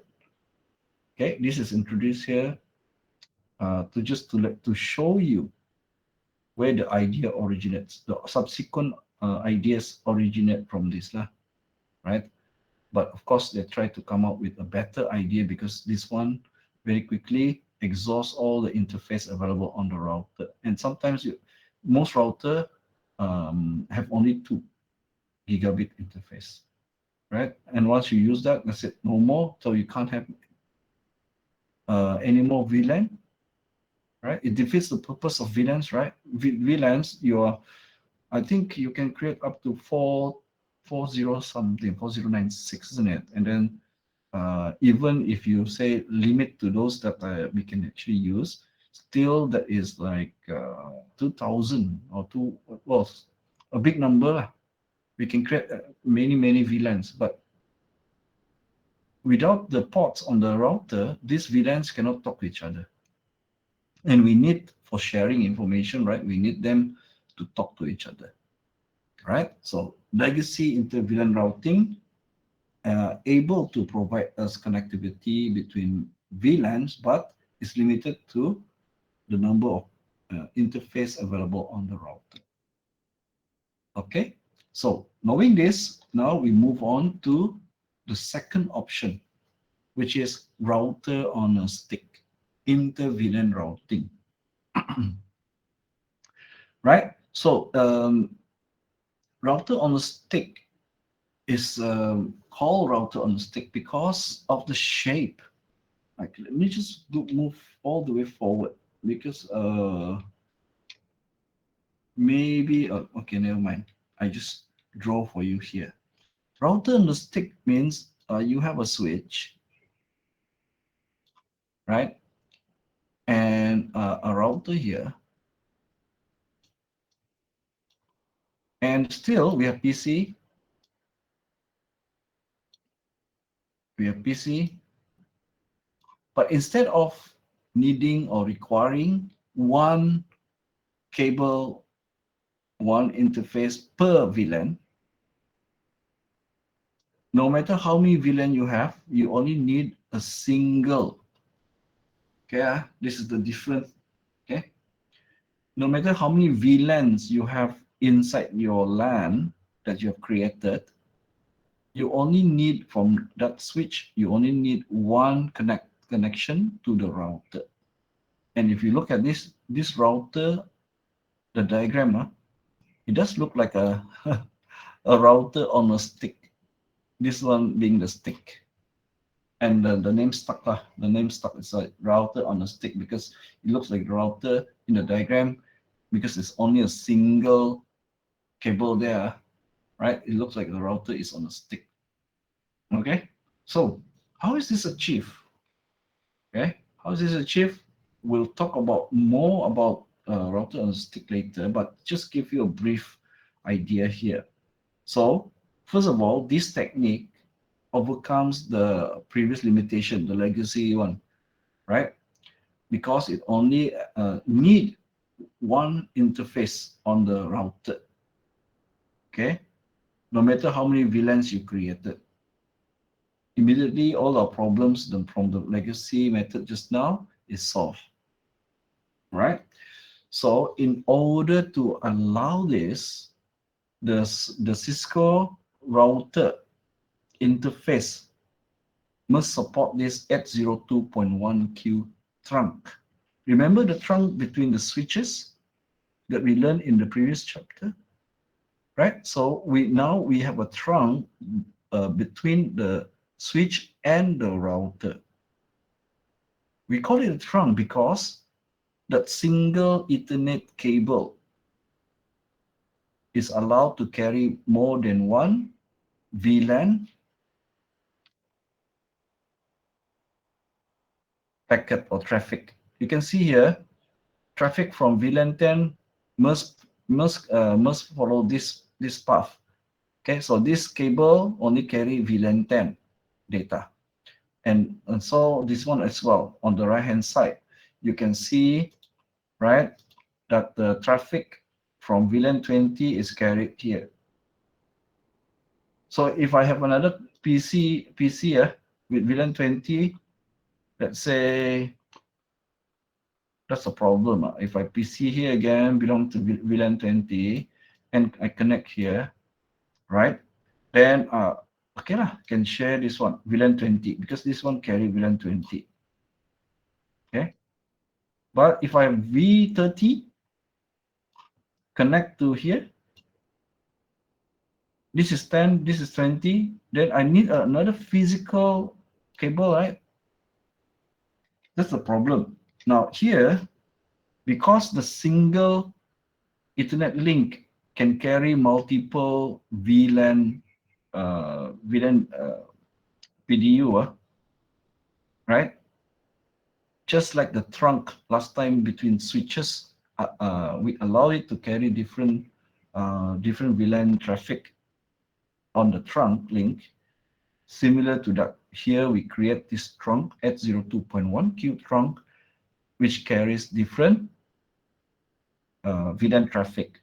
The only thing we need to configure is for that particular interface on the router, we create sub-interface. Each sub-interface we create handles a VLAN that we have in the LAN.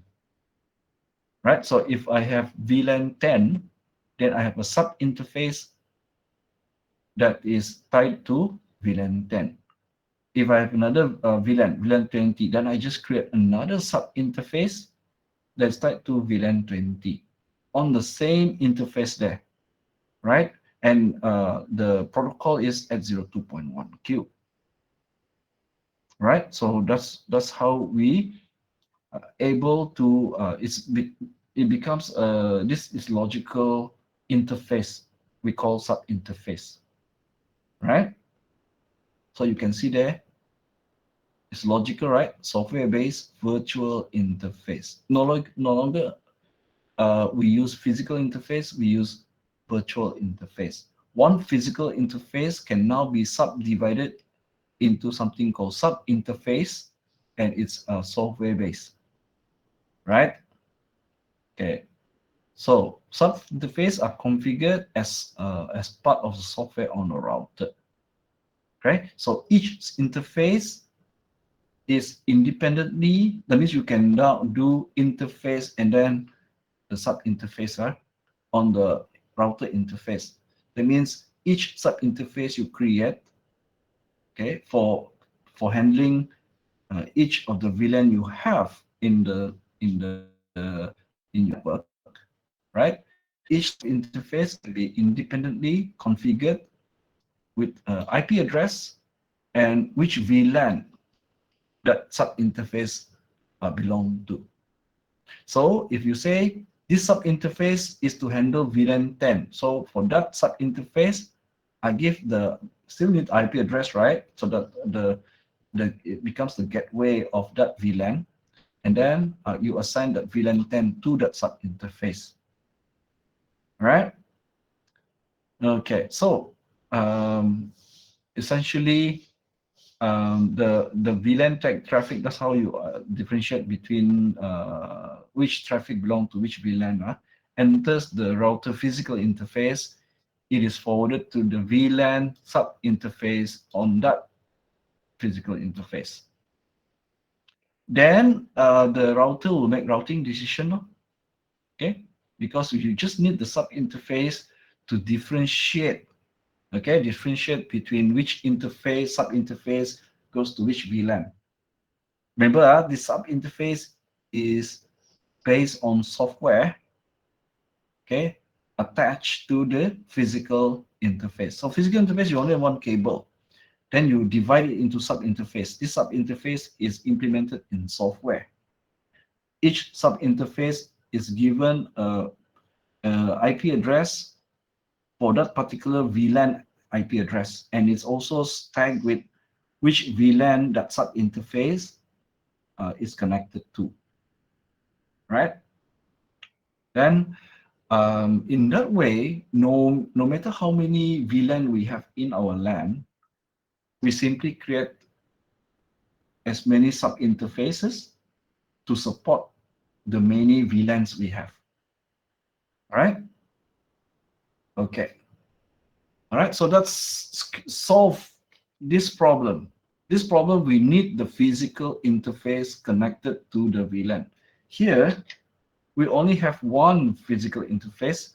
We divide the physical interface into sub-interfaces. How many sub-interfaces? Depend on how many VLANs you have. Each sub-interface will handle each VLAN, right? There is a limitation. It does not scale beyond 50 VLANs. So if your requirements of VLANs is 50 and below, you can use router on a stick, right?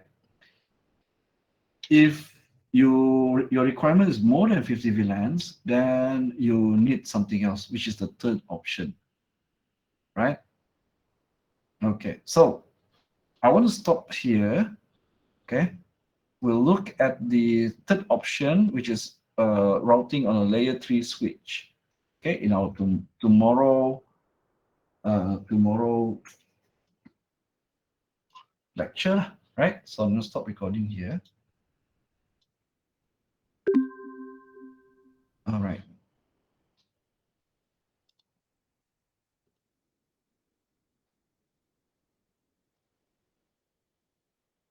All right. So so that we can proceed to the tutorial, right? So any questions so far on the two options? Because we got three options here. In order to connect our virtual LAN together, we need to have router, right? So the first one was actually the traditional router idea. Each VLAN connect to one physical interface on the router. The problem is we don't have so many physical interface on the router. So our VLANs created are limited to how many physical interface on the router we have. So this is not scalable, right? So the second idea is using protocol F0211Q. So what's going on here is that we only need one cable from the switch to the router.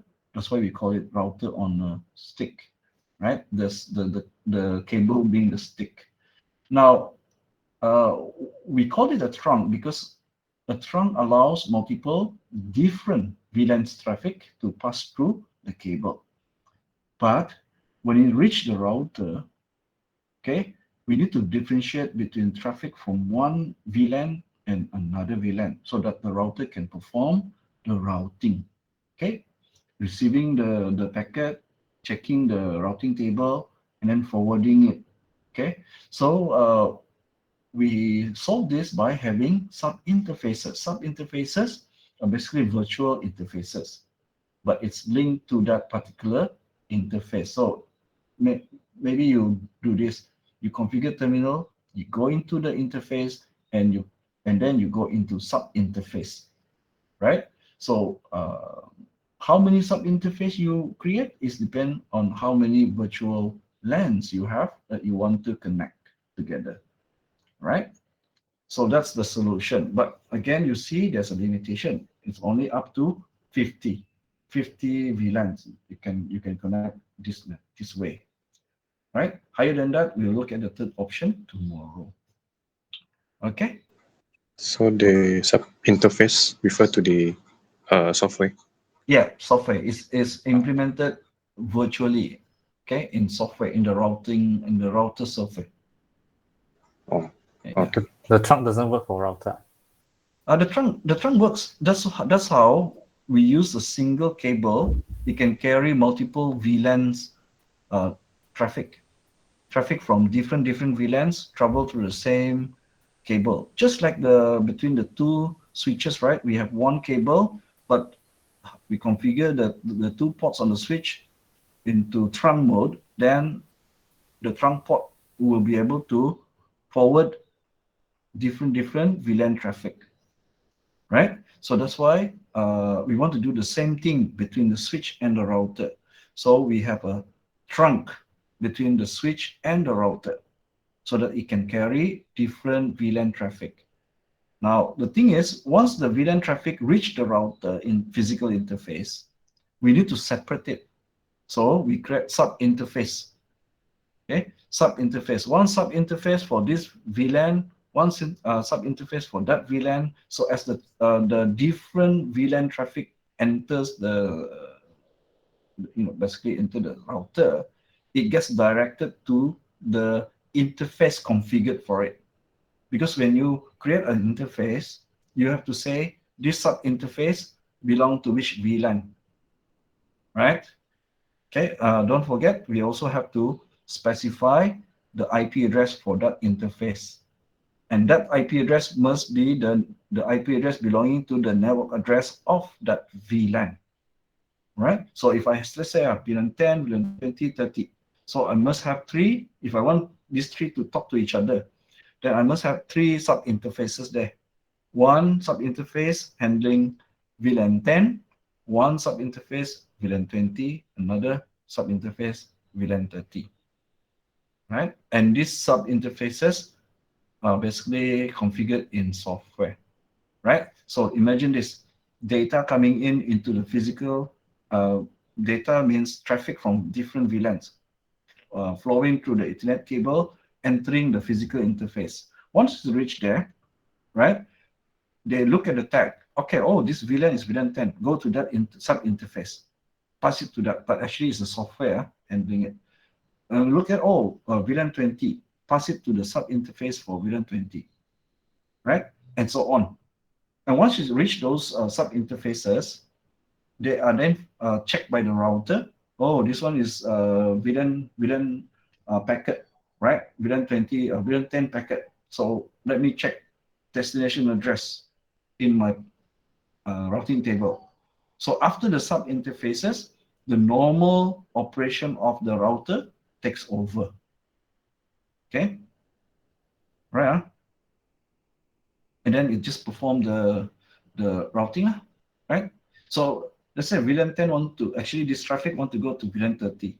So VLAN 30 is in the routing table. Of course, you have to have, that means the router knows, all right, this VLAN 30 is, I need to forward to this sub interface, right? So instead of just dealing with physical interfaces, the router, Cisco router that is capable of 802.1q protocol is also able to deal with, including the routing table, able to deal with sub interfaces. Okay, and with the tag for VLAN, so that it knows this packet comes from which VLAN. Is that okay? Okay. Yeah. Right. Farah, how? Okay, are you? Yeah, I was listening. Can follow, huh? All right. Noel also. All right. So now you can just go to our tutorial. Okay. Tutorial for last week that we didn't do. Okay, because we haven't covered. So it's still on the VLAN, I think. Yeah. Right. So let me just open.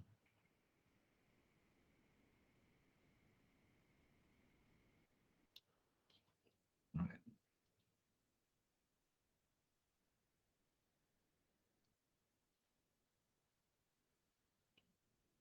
Yeah. So VLAN 2, T2, the participation part.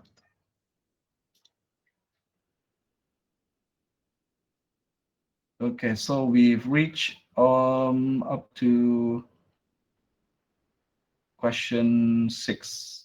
Okay, do proceed with question 7, yeah, and so on. Now you can see that question 7, right? It says I think it's for Vera. During configuration of fixed form factor switch with 24 fast Ethernet and 2 gigabit Ethernet ports, you notice the VLAN table of this switch showing the following listing. Okay, the information shown here is when we type show VLAN brief. Okay, so recall back the information from the slide talking about the VLAN 1, and you can see status active ports and ports allocated to VLAN 1. Illustrate 2 possible conclusions you can obtain from the listing of VLAN table shown in figure 1.2. Okay, from looking at the sample output, what can you say about the VLAN table? Okay, Farah. In order for you to guide you, you can go back through the chapter 2 slides, especially the part where the command show VLAN brief is explained. Okay, because it will explain what to look out for. Right, and then the number 8, the switch port has been configured with the command shown in the below, right? How to reset a strong port to default state? I think with this one, Noel can check back our earlier lecture, okay, where we say after we configure the trunk port, we want to reset it. What command? Right? And how do you reset trunk port to default state? Okay. Okay. Then number 9 for Kelvin says, based on the following topology, identify why PC1 cannot ping to the server. PC1 VLAN 10, server is VLAN 10, but why it cannot ping? Look at the result of the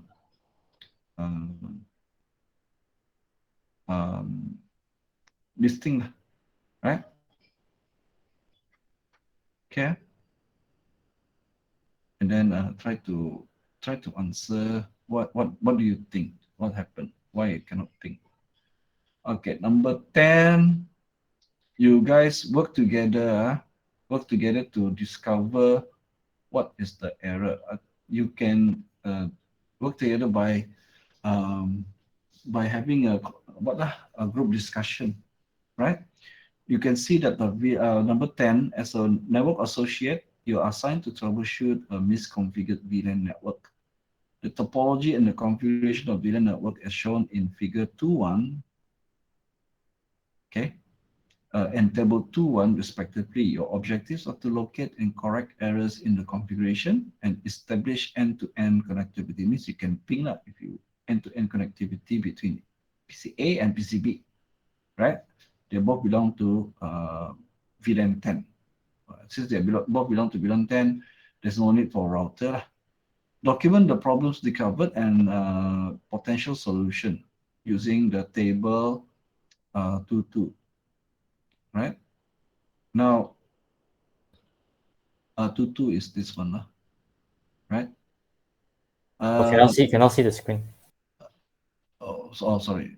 Yeah, question 10, question 10.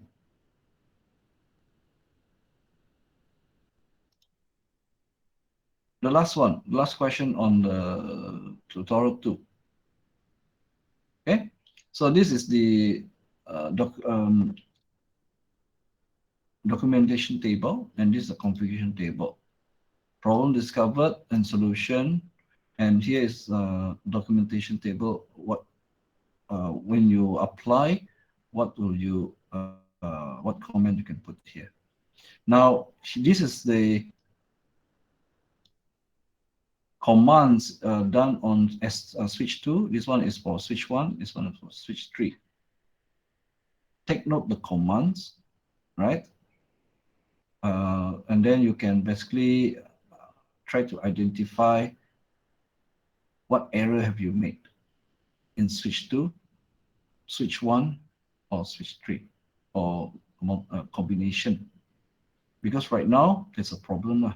Problem is you cannot ping between PCA on the left and PCB. Okay, so have a group discussion and try to reason and identify where is that misconfiguration and what should be done. If you identify the misconfiguration, suggest what is the correct command instead. Okay, explain also when you say, oh, this is something wrong here, I don't know, you check it out. Then why is it wrong? Okay, so this question number 10, right? So I'll let you guys do first, right? And then I'll come back and check your progress and mark it.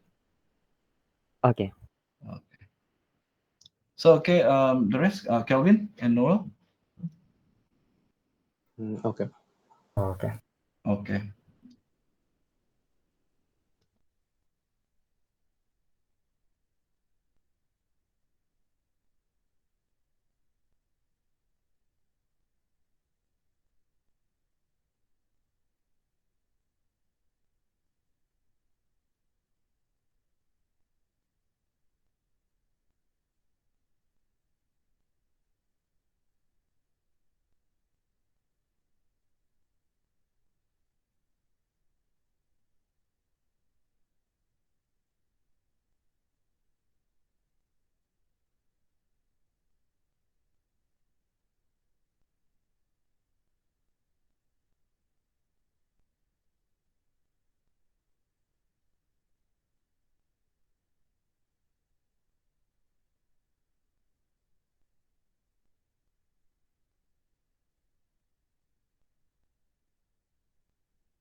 So for question 8,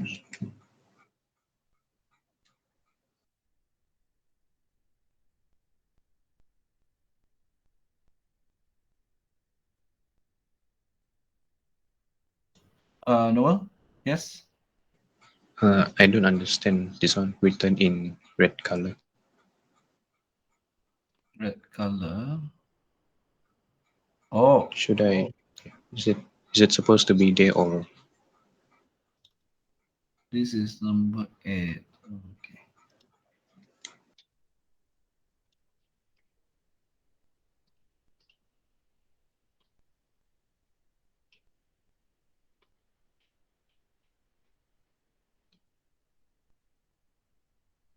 All right, so let me see. A switch port has been configured as with command here.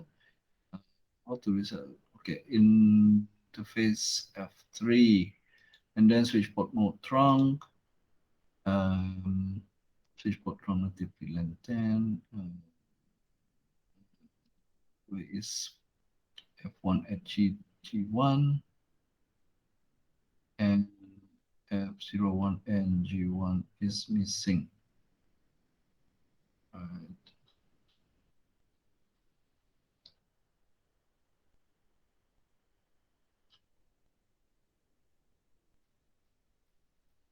Hang on, I think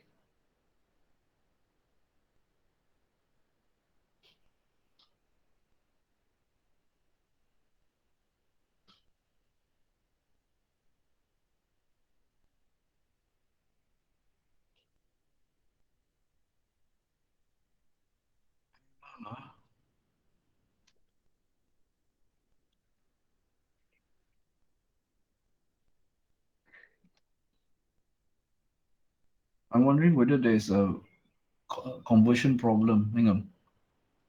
because from the Oh, original? okay. It's your number 8 actually, it's not supposed to have that where is F. No. Yeah, so that red, ignore that red. Oh, Okay, on the original PDF, there's none. So I think the conversion from the Google Doc. All right. So that red color is supposed to be, I think, part of. Let me just check. okay. Yeah, just ignore that red color first. That is not got nothing to do with. When I look at the original PDF, it's not in the original one.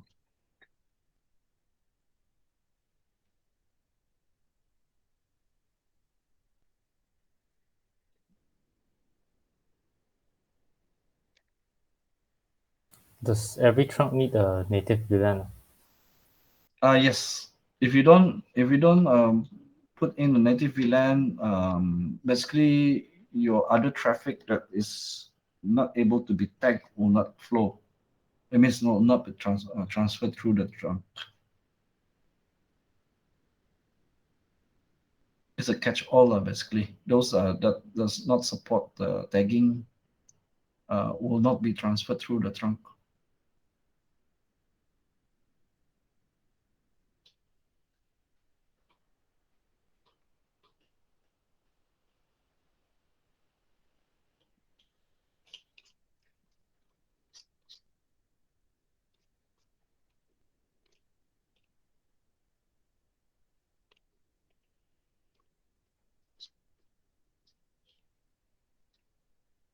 I was wondering where is that coming from, the red color for number 8, because I basically converted the PDF into Google Doc, right?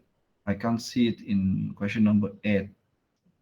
I think that one is from another lecturer using the PDF, I think. Possibly, yeah, because my PDF don't have it. Hang on, let me double check.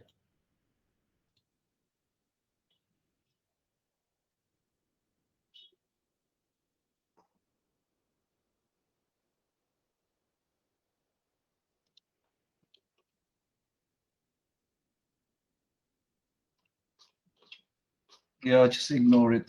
It's not. It's not. I don't know where the conversion get it from.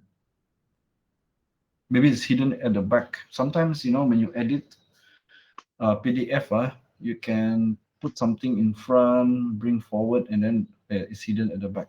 So maybe that's it. And then during conversion, It's just placed there by Google Doc. So ignore the red color.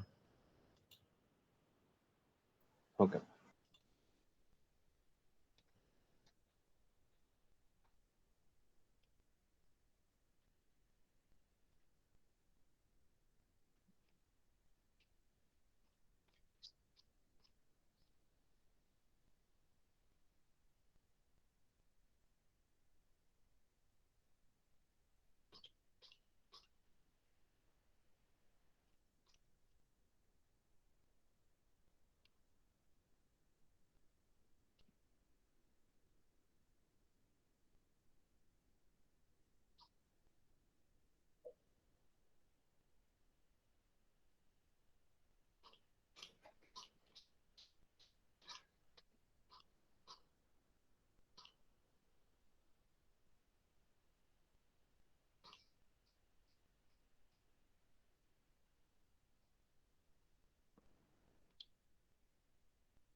All right, so I'm looking at the answer from Farah.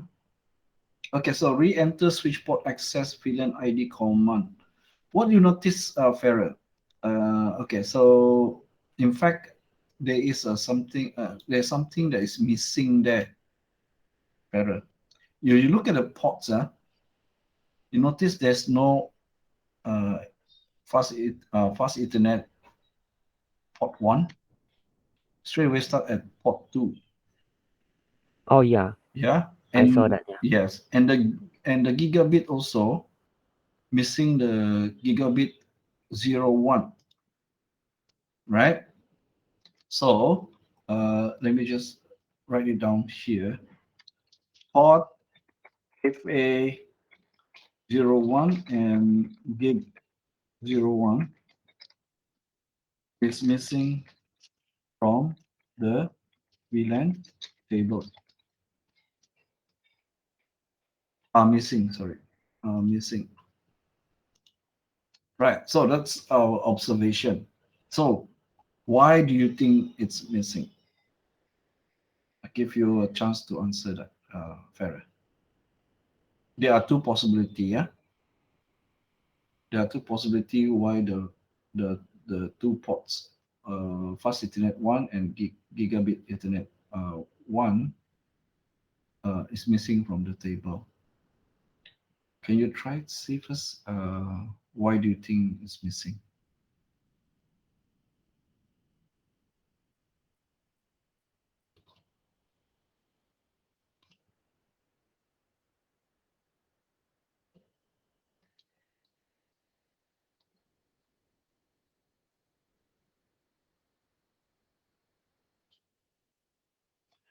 So the part where number 8, I think that's the one, the Noel and Farrer, the red color on number 8. Okay, exactly, that's the answer. I mean, that's partial the answer. Where is F1 and G1? And then they are Oh, missing. Oh, Yeah, so I think it's part of the answer. I don't know why the question has got this answer. I just simply convert. But yes, that's exactly what we are talking here. Port FA1 and gig1 are missing from the VLAN table. So try to answer Farah. What do you think? There are two possibilities. Okay. Why these two are missing from the table? Okay, so you expand on the answer. Why do you think it's missing? Yeah. Okay, number yeah. Okay. Number 8. Let me see. Okay, interface FastEthernet 3, switch port mode trunk, and then to disable it, no switch port trunk allowed. VLAN, no switch port trunk allowed. Allowed and native. All right, and then N. Okay. All right. So may I add, okay, Noah, to Okay. basically specify the actual port.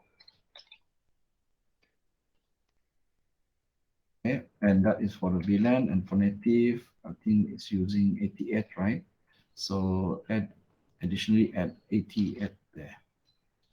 All right. So after N, we want to be able to return the port back to dynamic auto mode, right?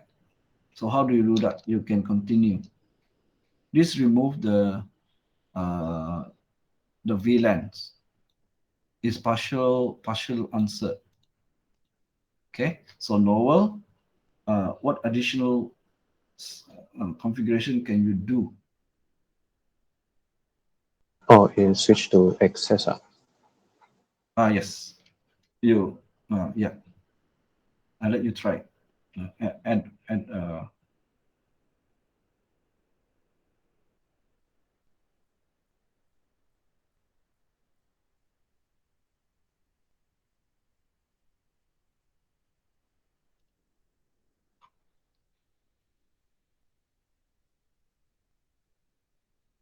Like that.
Sir, I don't know how to find the answer. Oh, okay. All right. All right. Okay. So the rest also follow. Now I'm checking Ferris question. So Ferris question, because if we look at the, let me just share the screen so that you guys can see.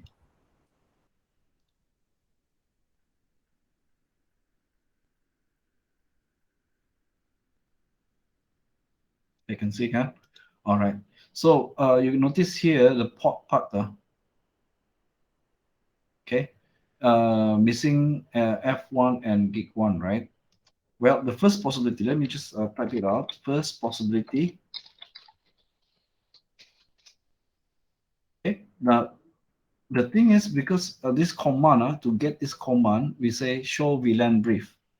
So these two might not be shown there because these two ports may be configured as trunk ports, right? Trunk ports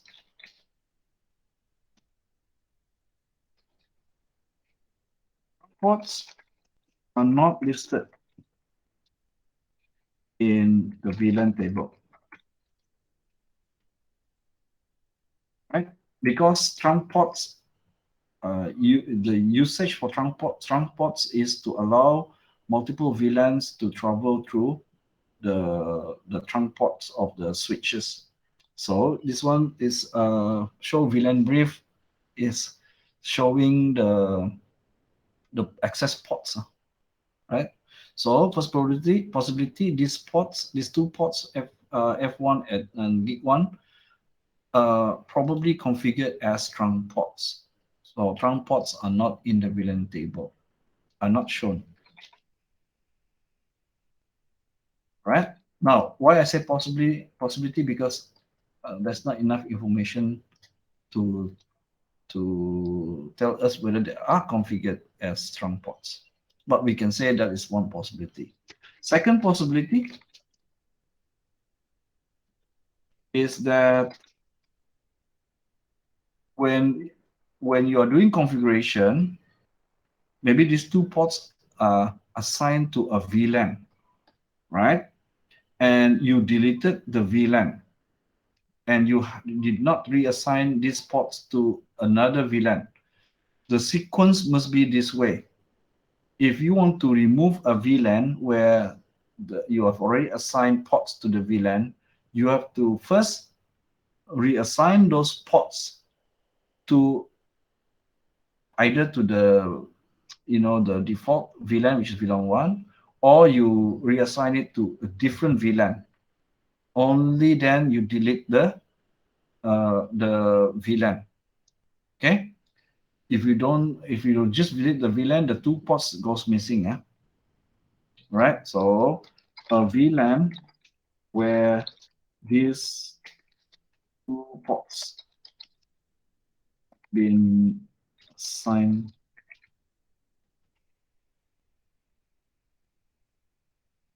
to has been removed from the VLAN database before being reassigned to another VLAN. So these are the two possibilities. Okay. The first one, these ports may have been configured as trunk ports. Trunk ports are not shown in the VLAN table. So when you type show VLAN brief, it will not show any ports that is assigned as trunks. Second possibility, you assign the two ports, the missing two ports to a VLAN, and then you have not reassigned them before deleting that particular VLAN, right? If you delete it straight away without reassigning first the two ports also go missing. Okay? Is that okay, Farah? Yes. Okay, all right. So for Noel, all correct. Just to make it more precise, no switch trunk allowed VLAN. Put in the VLAN. Okay, that was configured as trunk. And then So if it doesn't specify, it delete all. if you don't specify, we are worried that other VLAN also affected lah. Oh, okay. Because that means don't know which one. If we have configured others, then those others also straight away disallowed. Right. So and then no switchboard trunk native VLAN 88, and then either that or switchboard mode dynamic auto or no switchboard mode trunk. They all will revert back to default. Okay, so number 9, Kelvin is doing number 9, right? So let me just check Kelvin punya answer. Right, so here you really have to look at the configuration being done as shown in the here. This one for switch 1, switch 2, switch 3. So we can see switch 2. First of all, we know that switch 2, the one that's facing the PC1 must be mode access. Switch 2 port FA1 to S1 FA1 must be trunk ports, right? Let's see, S1 interface FA1 switch port access. See, it's switch port access. The FA1 S1 switch 1 is connected to switch 2, but it says switch port access VLAN 10. So access always means that that port is connecting to a host, but it is not connected to a host. It's connected. But the second one is saying 02 instead, not 01. Which one are you talking about? Oh, the S1 there does the interface F password 02 is allow access to VLAN 10. Oh, okay. Sorry. Yeah, 02 is this one connect to this one server, correct. This part correct. Yeah. But 01 still nothing. Sorry about that. Does it need to set? Yes, needs to set. Yeah, needs to set, because by default it's access mode. So you need to set this at trunk mode, the 01 trunk mode. Oh, 01 need to be trunk. Yeah, because this one 01 S1 is connect here, right? So this but there's no multiple VLAN going through it. Do I really need to set it to trunk? Yes, you still do need to trunk. Yes. Then the S2, do I still need to set it there also? If I yes, S2 also need to do it. I need to set it at both places. Yeah. For the So S2 S2 already here mode trunk lah, switch port mode trunk. Yeah, I was confused. I was like, if one place set already, then the other place also need to set one. Yes. Yeah. You have to do that, because that is our best practice. We don't here. There's no mention about DTP, so we don't rely on the negotiation.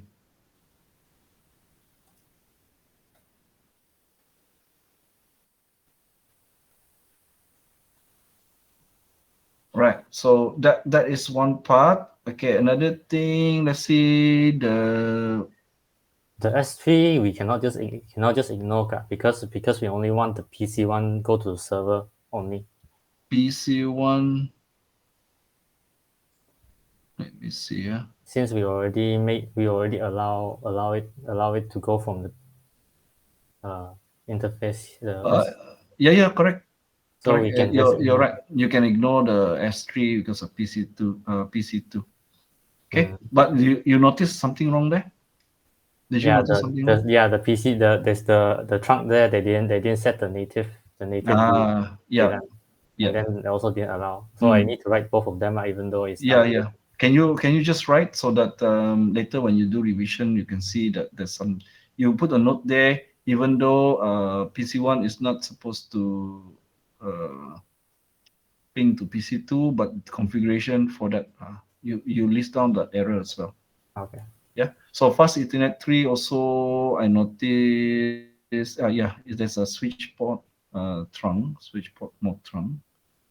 Fast Ethernet 3 on S3. Fast Ethernet 2 on S2 is still access. Yeah, there's something wrong there as well. The S2. Okay, the S2. So F3, S1 on S3 switch mode trunk.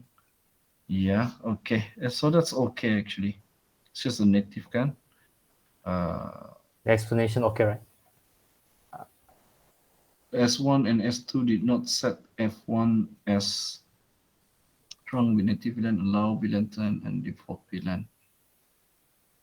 They didn't, it's because I don't know what they said, what VLAN they will set. I just said default VLAN. Default VLAN is VLAN 1, right? Default VLAN, yeah. You just put default VLAN, is all right. Okay. All right, so two S1, S3 did not set FA3 strong native VLAN. Okay.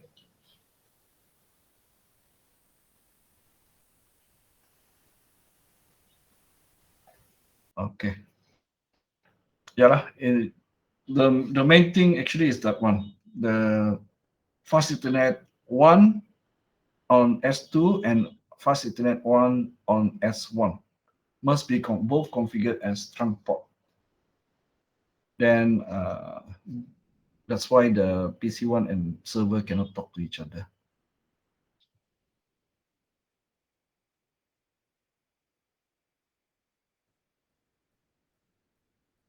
Okay, so that's it. Let me just correct it. Okay. So actually for Kelvin, the default and the native, even if you don't answer that part, still okay because ping belongs to data. Oh, okay. Yeah. So I'll just let you know. But you put it there, it's okay. It's additional, right? So but the main thing with the ping cannot connect is it's actually data VLAN. So if you just focus on data VLAN, also okay lah, right? But still no harm done there. All right. So the last part is now question 10.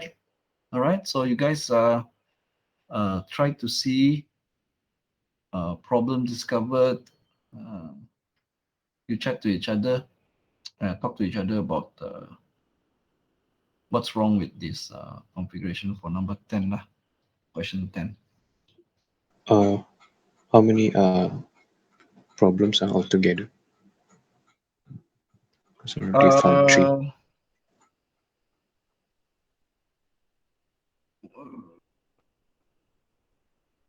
Let me just count. 1, 2, 3, 4, 5, 6. About 6 there. About 6 lah. 6 errors. 6 problems. 1, 2. Hey, wait maybe 5. 1. Yeah, 5. 1, 2, 3, 4, 5. 5 errors I can see there. Okay. All right, I'll let you guys have a discussion first.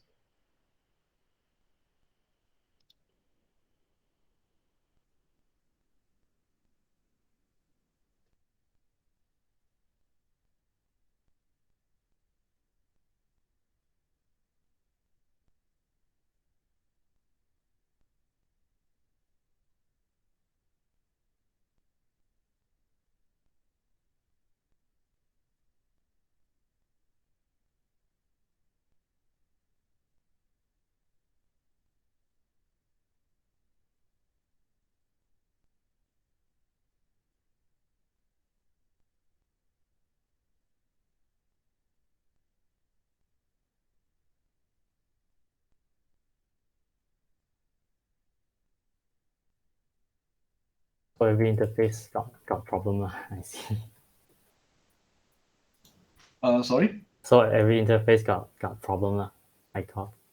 Uh, Oh, every interface except the S2 F phase. Oh, yeah, yeah. S1 got problem. S1, S2, S3, S1, S3 lah. And G1, G2. yeah, they're just missing the allow access thing. Mm.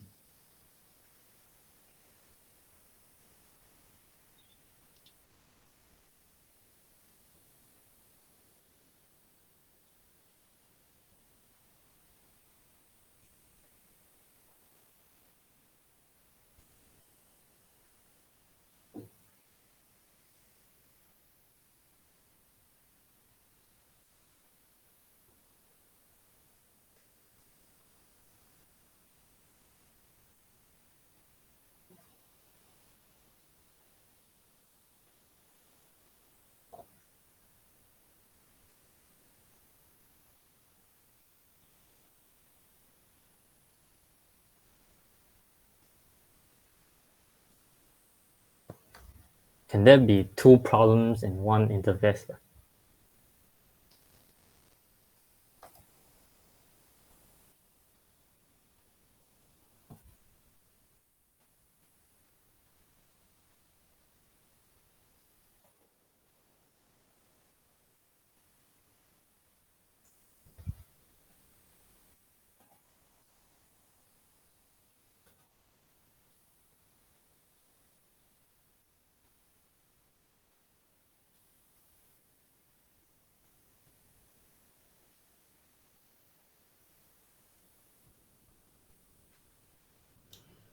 Kevin, were you talking to me or? Oh yeah.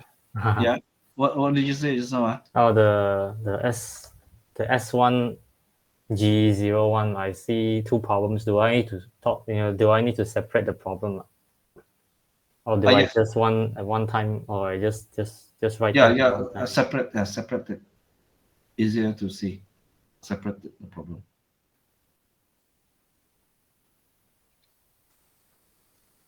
The switchboard.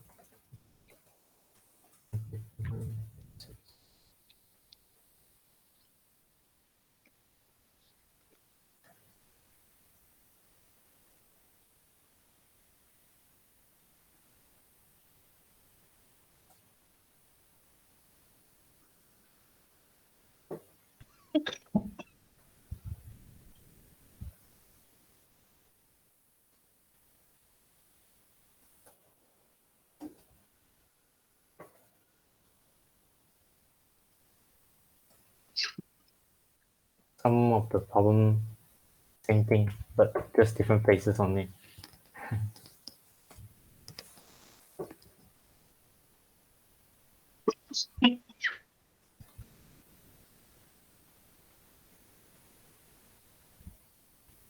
Oh, there's three. That one access. That one access. That one trunk.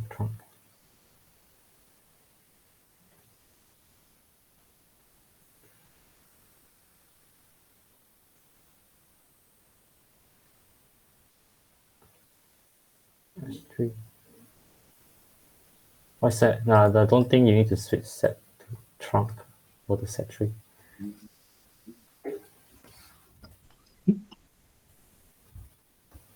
One, two, three, four, five, six. I think I find six. I think we find six already.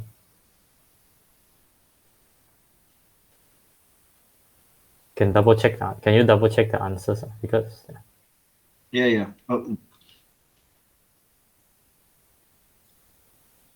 Can. Let me check. S3G2. Yeah, correct. That one is right.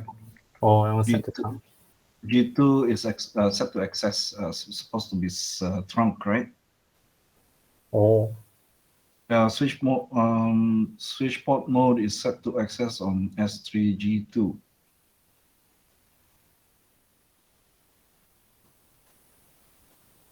All right. So there's no, if it's not configured, if it's configured access mode, then only default VLAN, no VLAN, other VLANs can.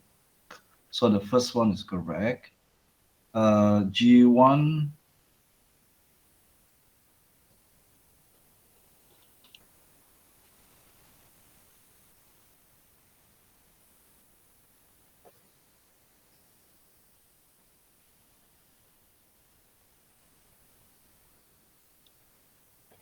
Switch to.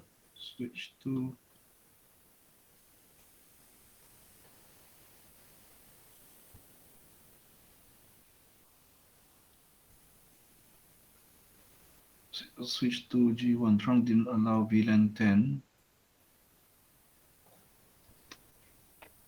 And VLAN 56.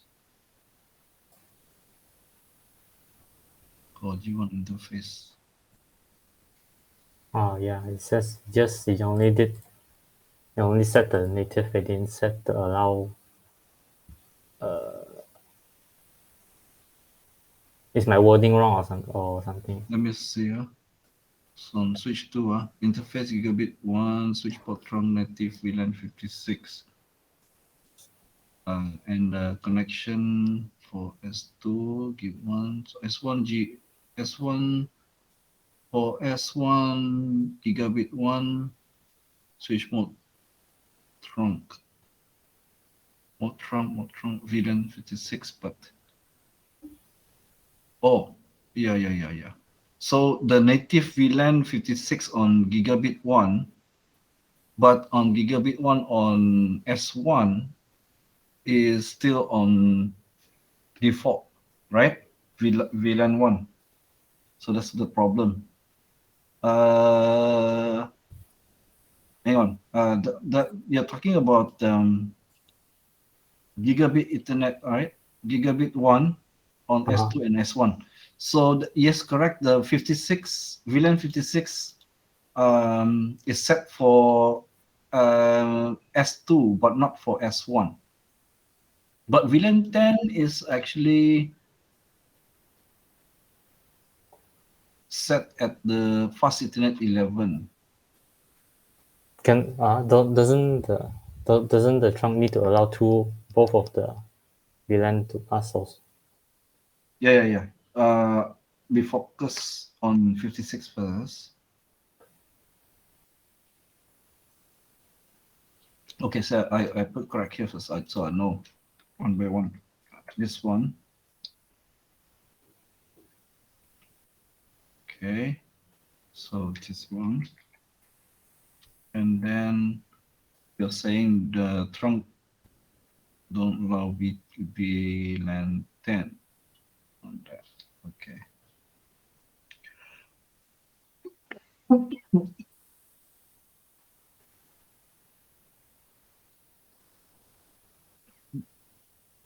Yes.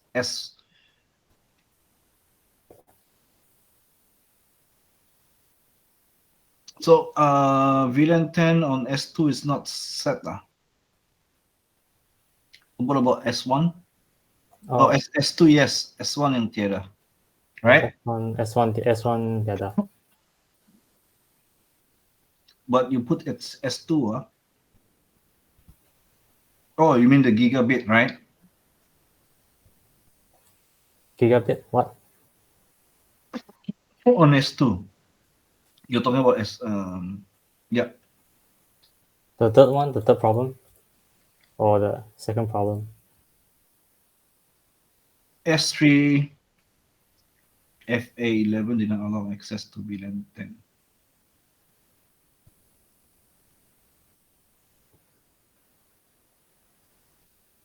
Yeah. Correct.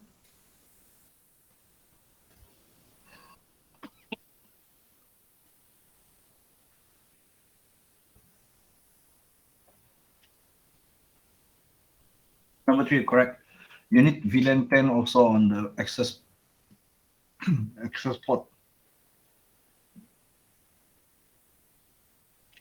FA11 access port to PCB must also be configured here.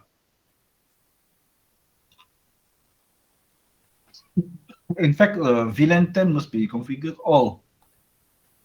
Here, here, here, here, here, here, here. Right, because they are all VLAN 10. VLAN 56 for native, right? S3G02.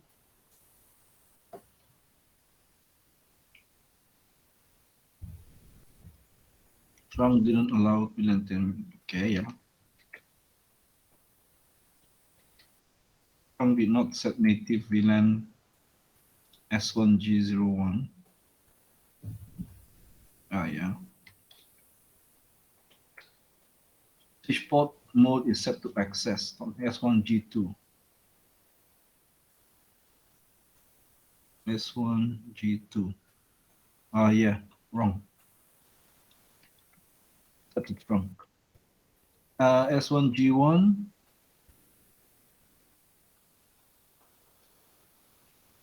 Yeah, S1G1. Trunk didn't allow VLAN 10. Oh, same. All right. So, okay. All right. So another thing that is wrong. Please add for PCB. Look at PCB's address and look at VLAN 10 is supposed to have the same network address.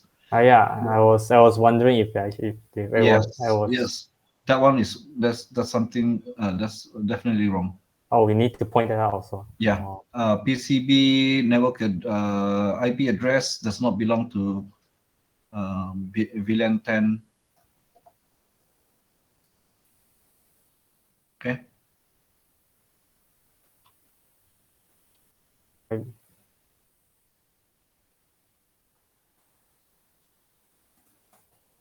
Then the solution is how? You just change the IP address. Change the IP address, yeah.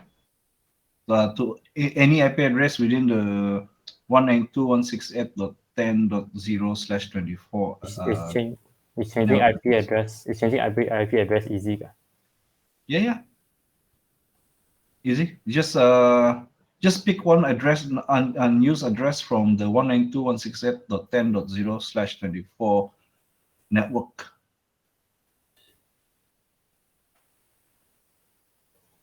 To any unused IP address from the 192.168.10.0/24.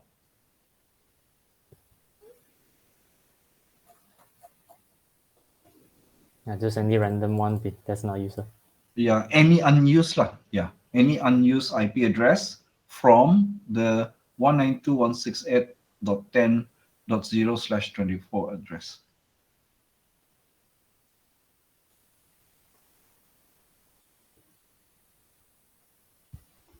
Is there any more problem to find? I think that's it all, because we're only talking about VLAN 10 and native VLAN 56 and trunk mode and access trunk mode trunk and mode access. That's it. Lah. So in the exam, will they tell us how many exist and then we find ourselves, or we need to guess how many? You need to not guess. I think from the configuration you will know. Oh, okay. Yeah. Can I do it based on the marks? Yes, possible. Okay. You agak from the marks like 15, so you can see. Of course, it's not going to be 2, something like that. You can use as something to direct your answer.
All right. Done already again. Yeah.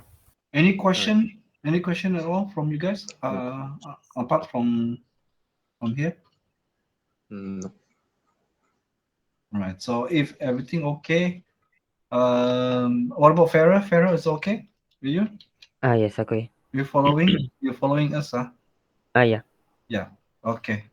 All right. In that case, yeah, class dismissed lah. Huh? Noel. Okay. All right. Okay. I'll see you guys tomorrow. Yes, sir. All right. Okay.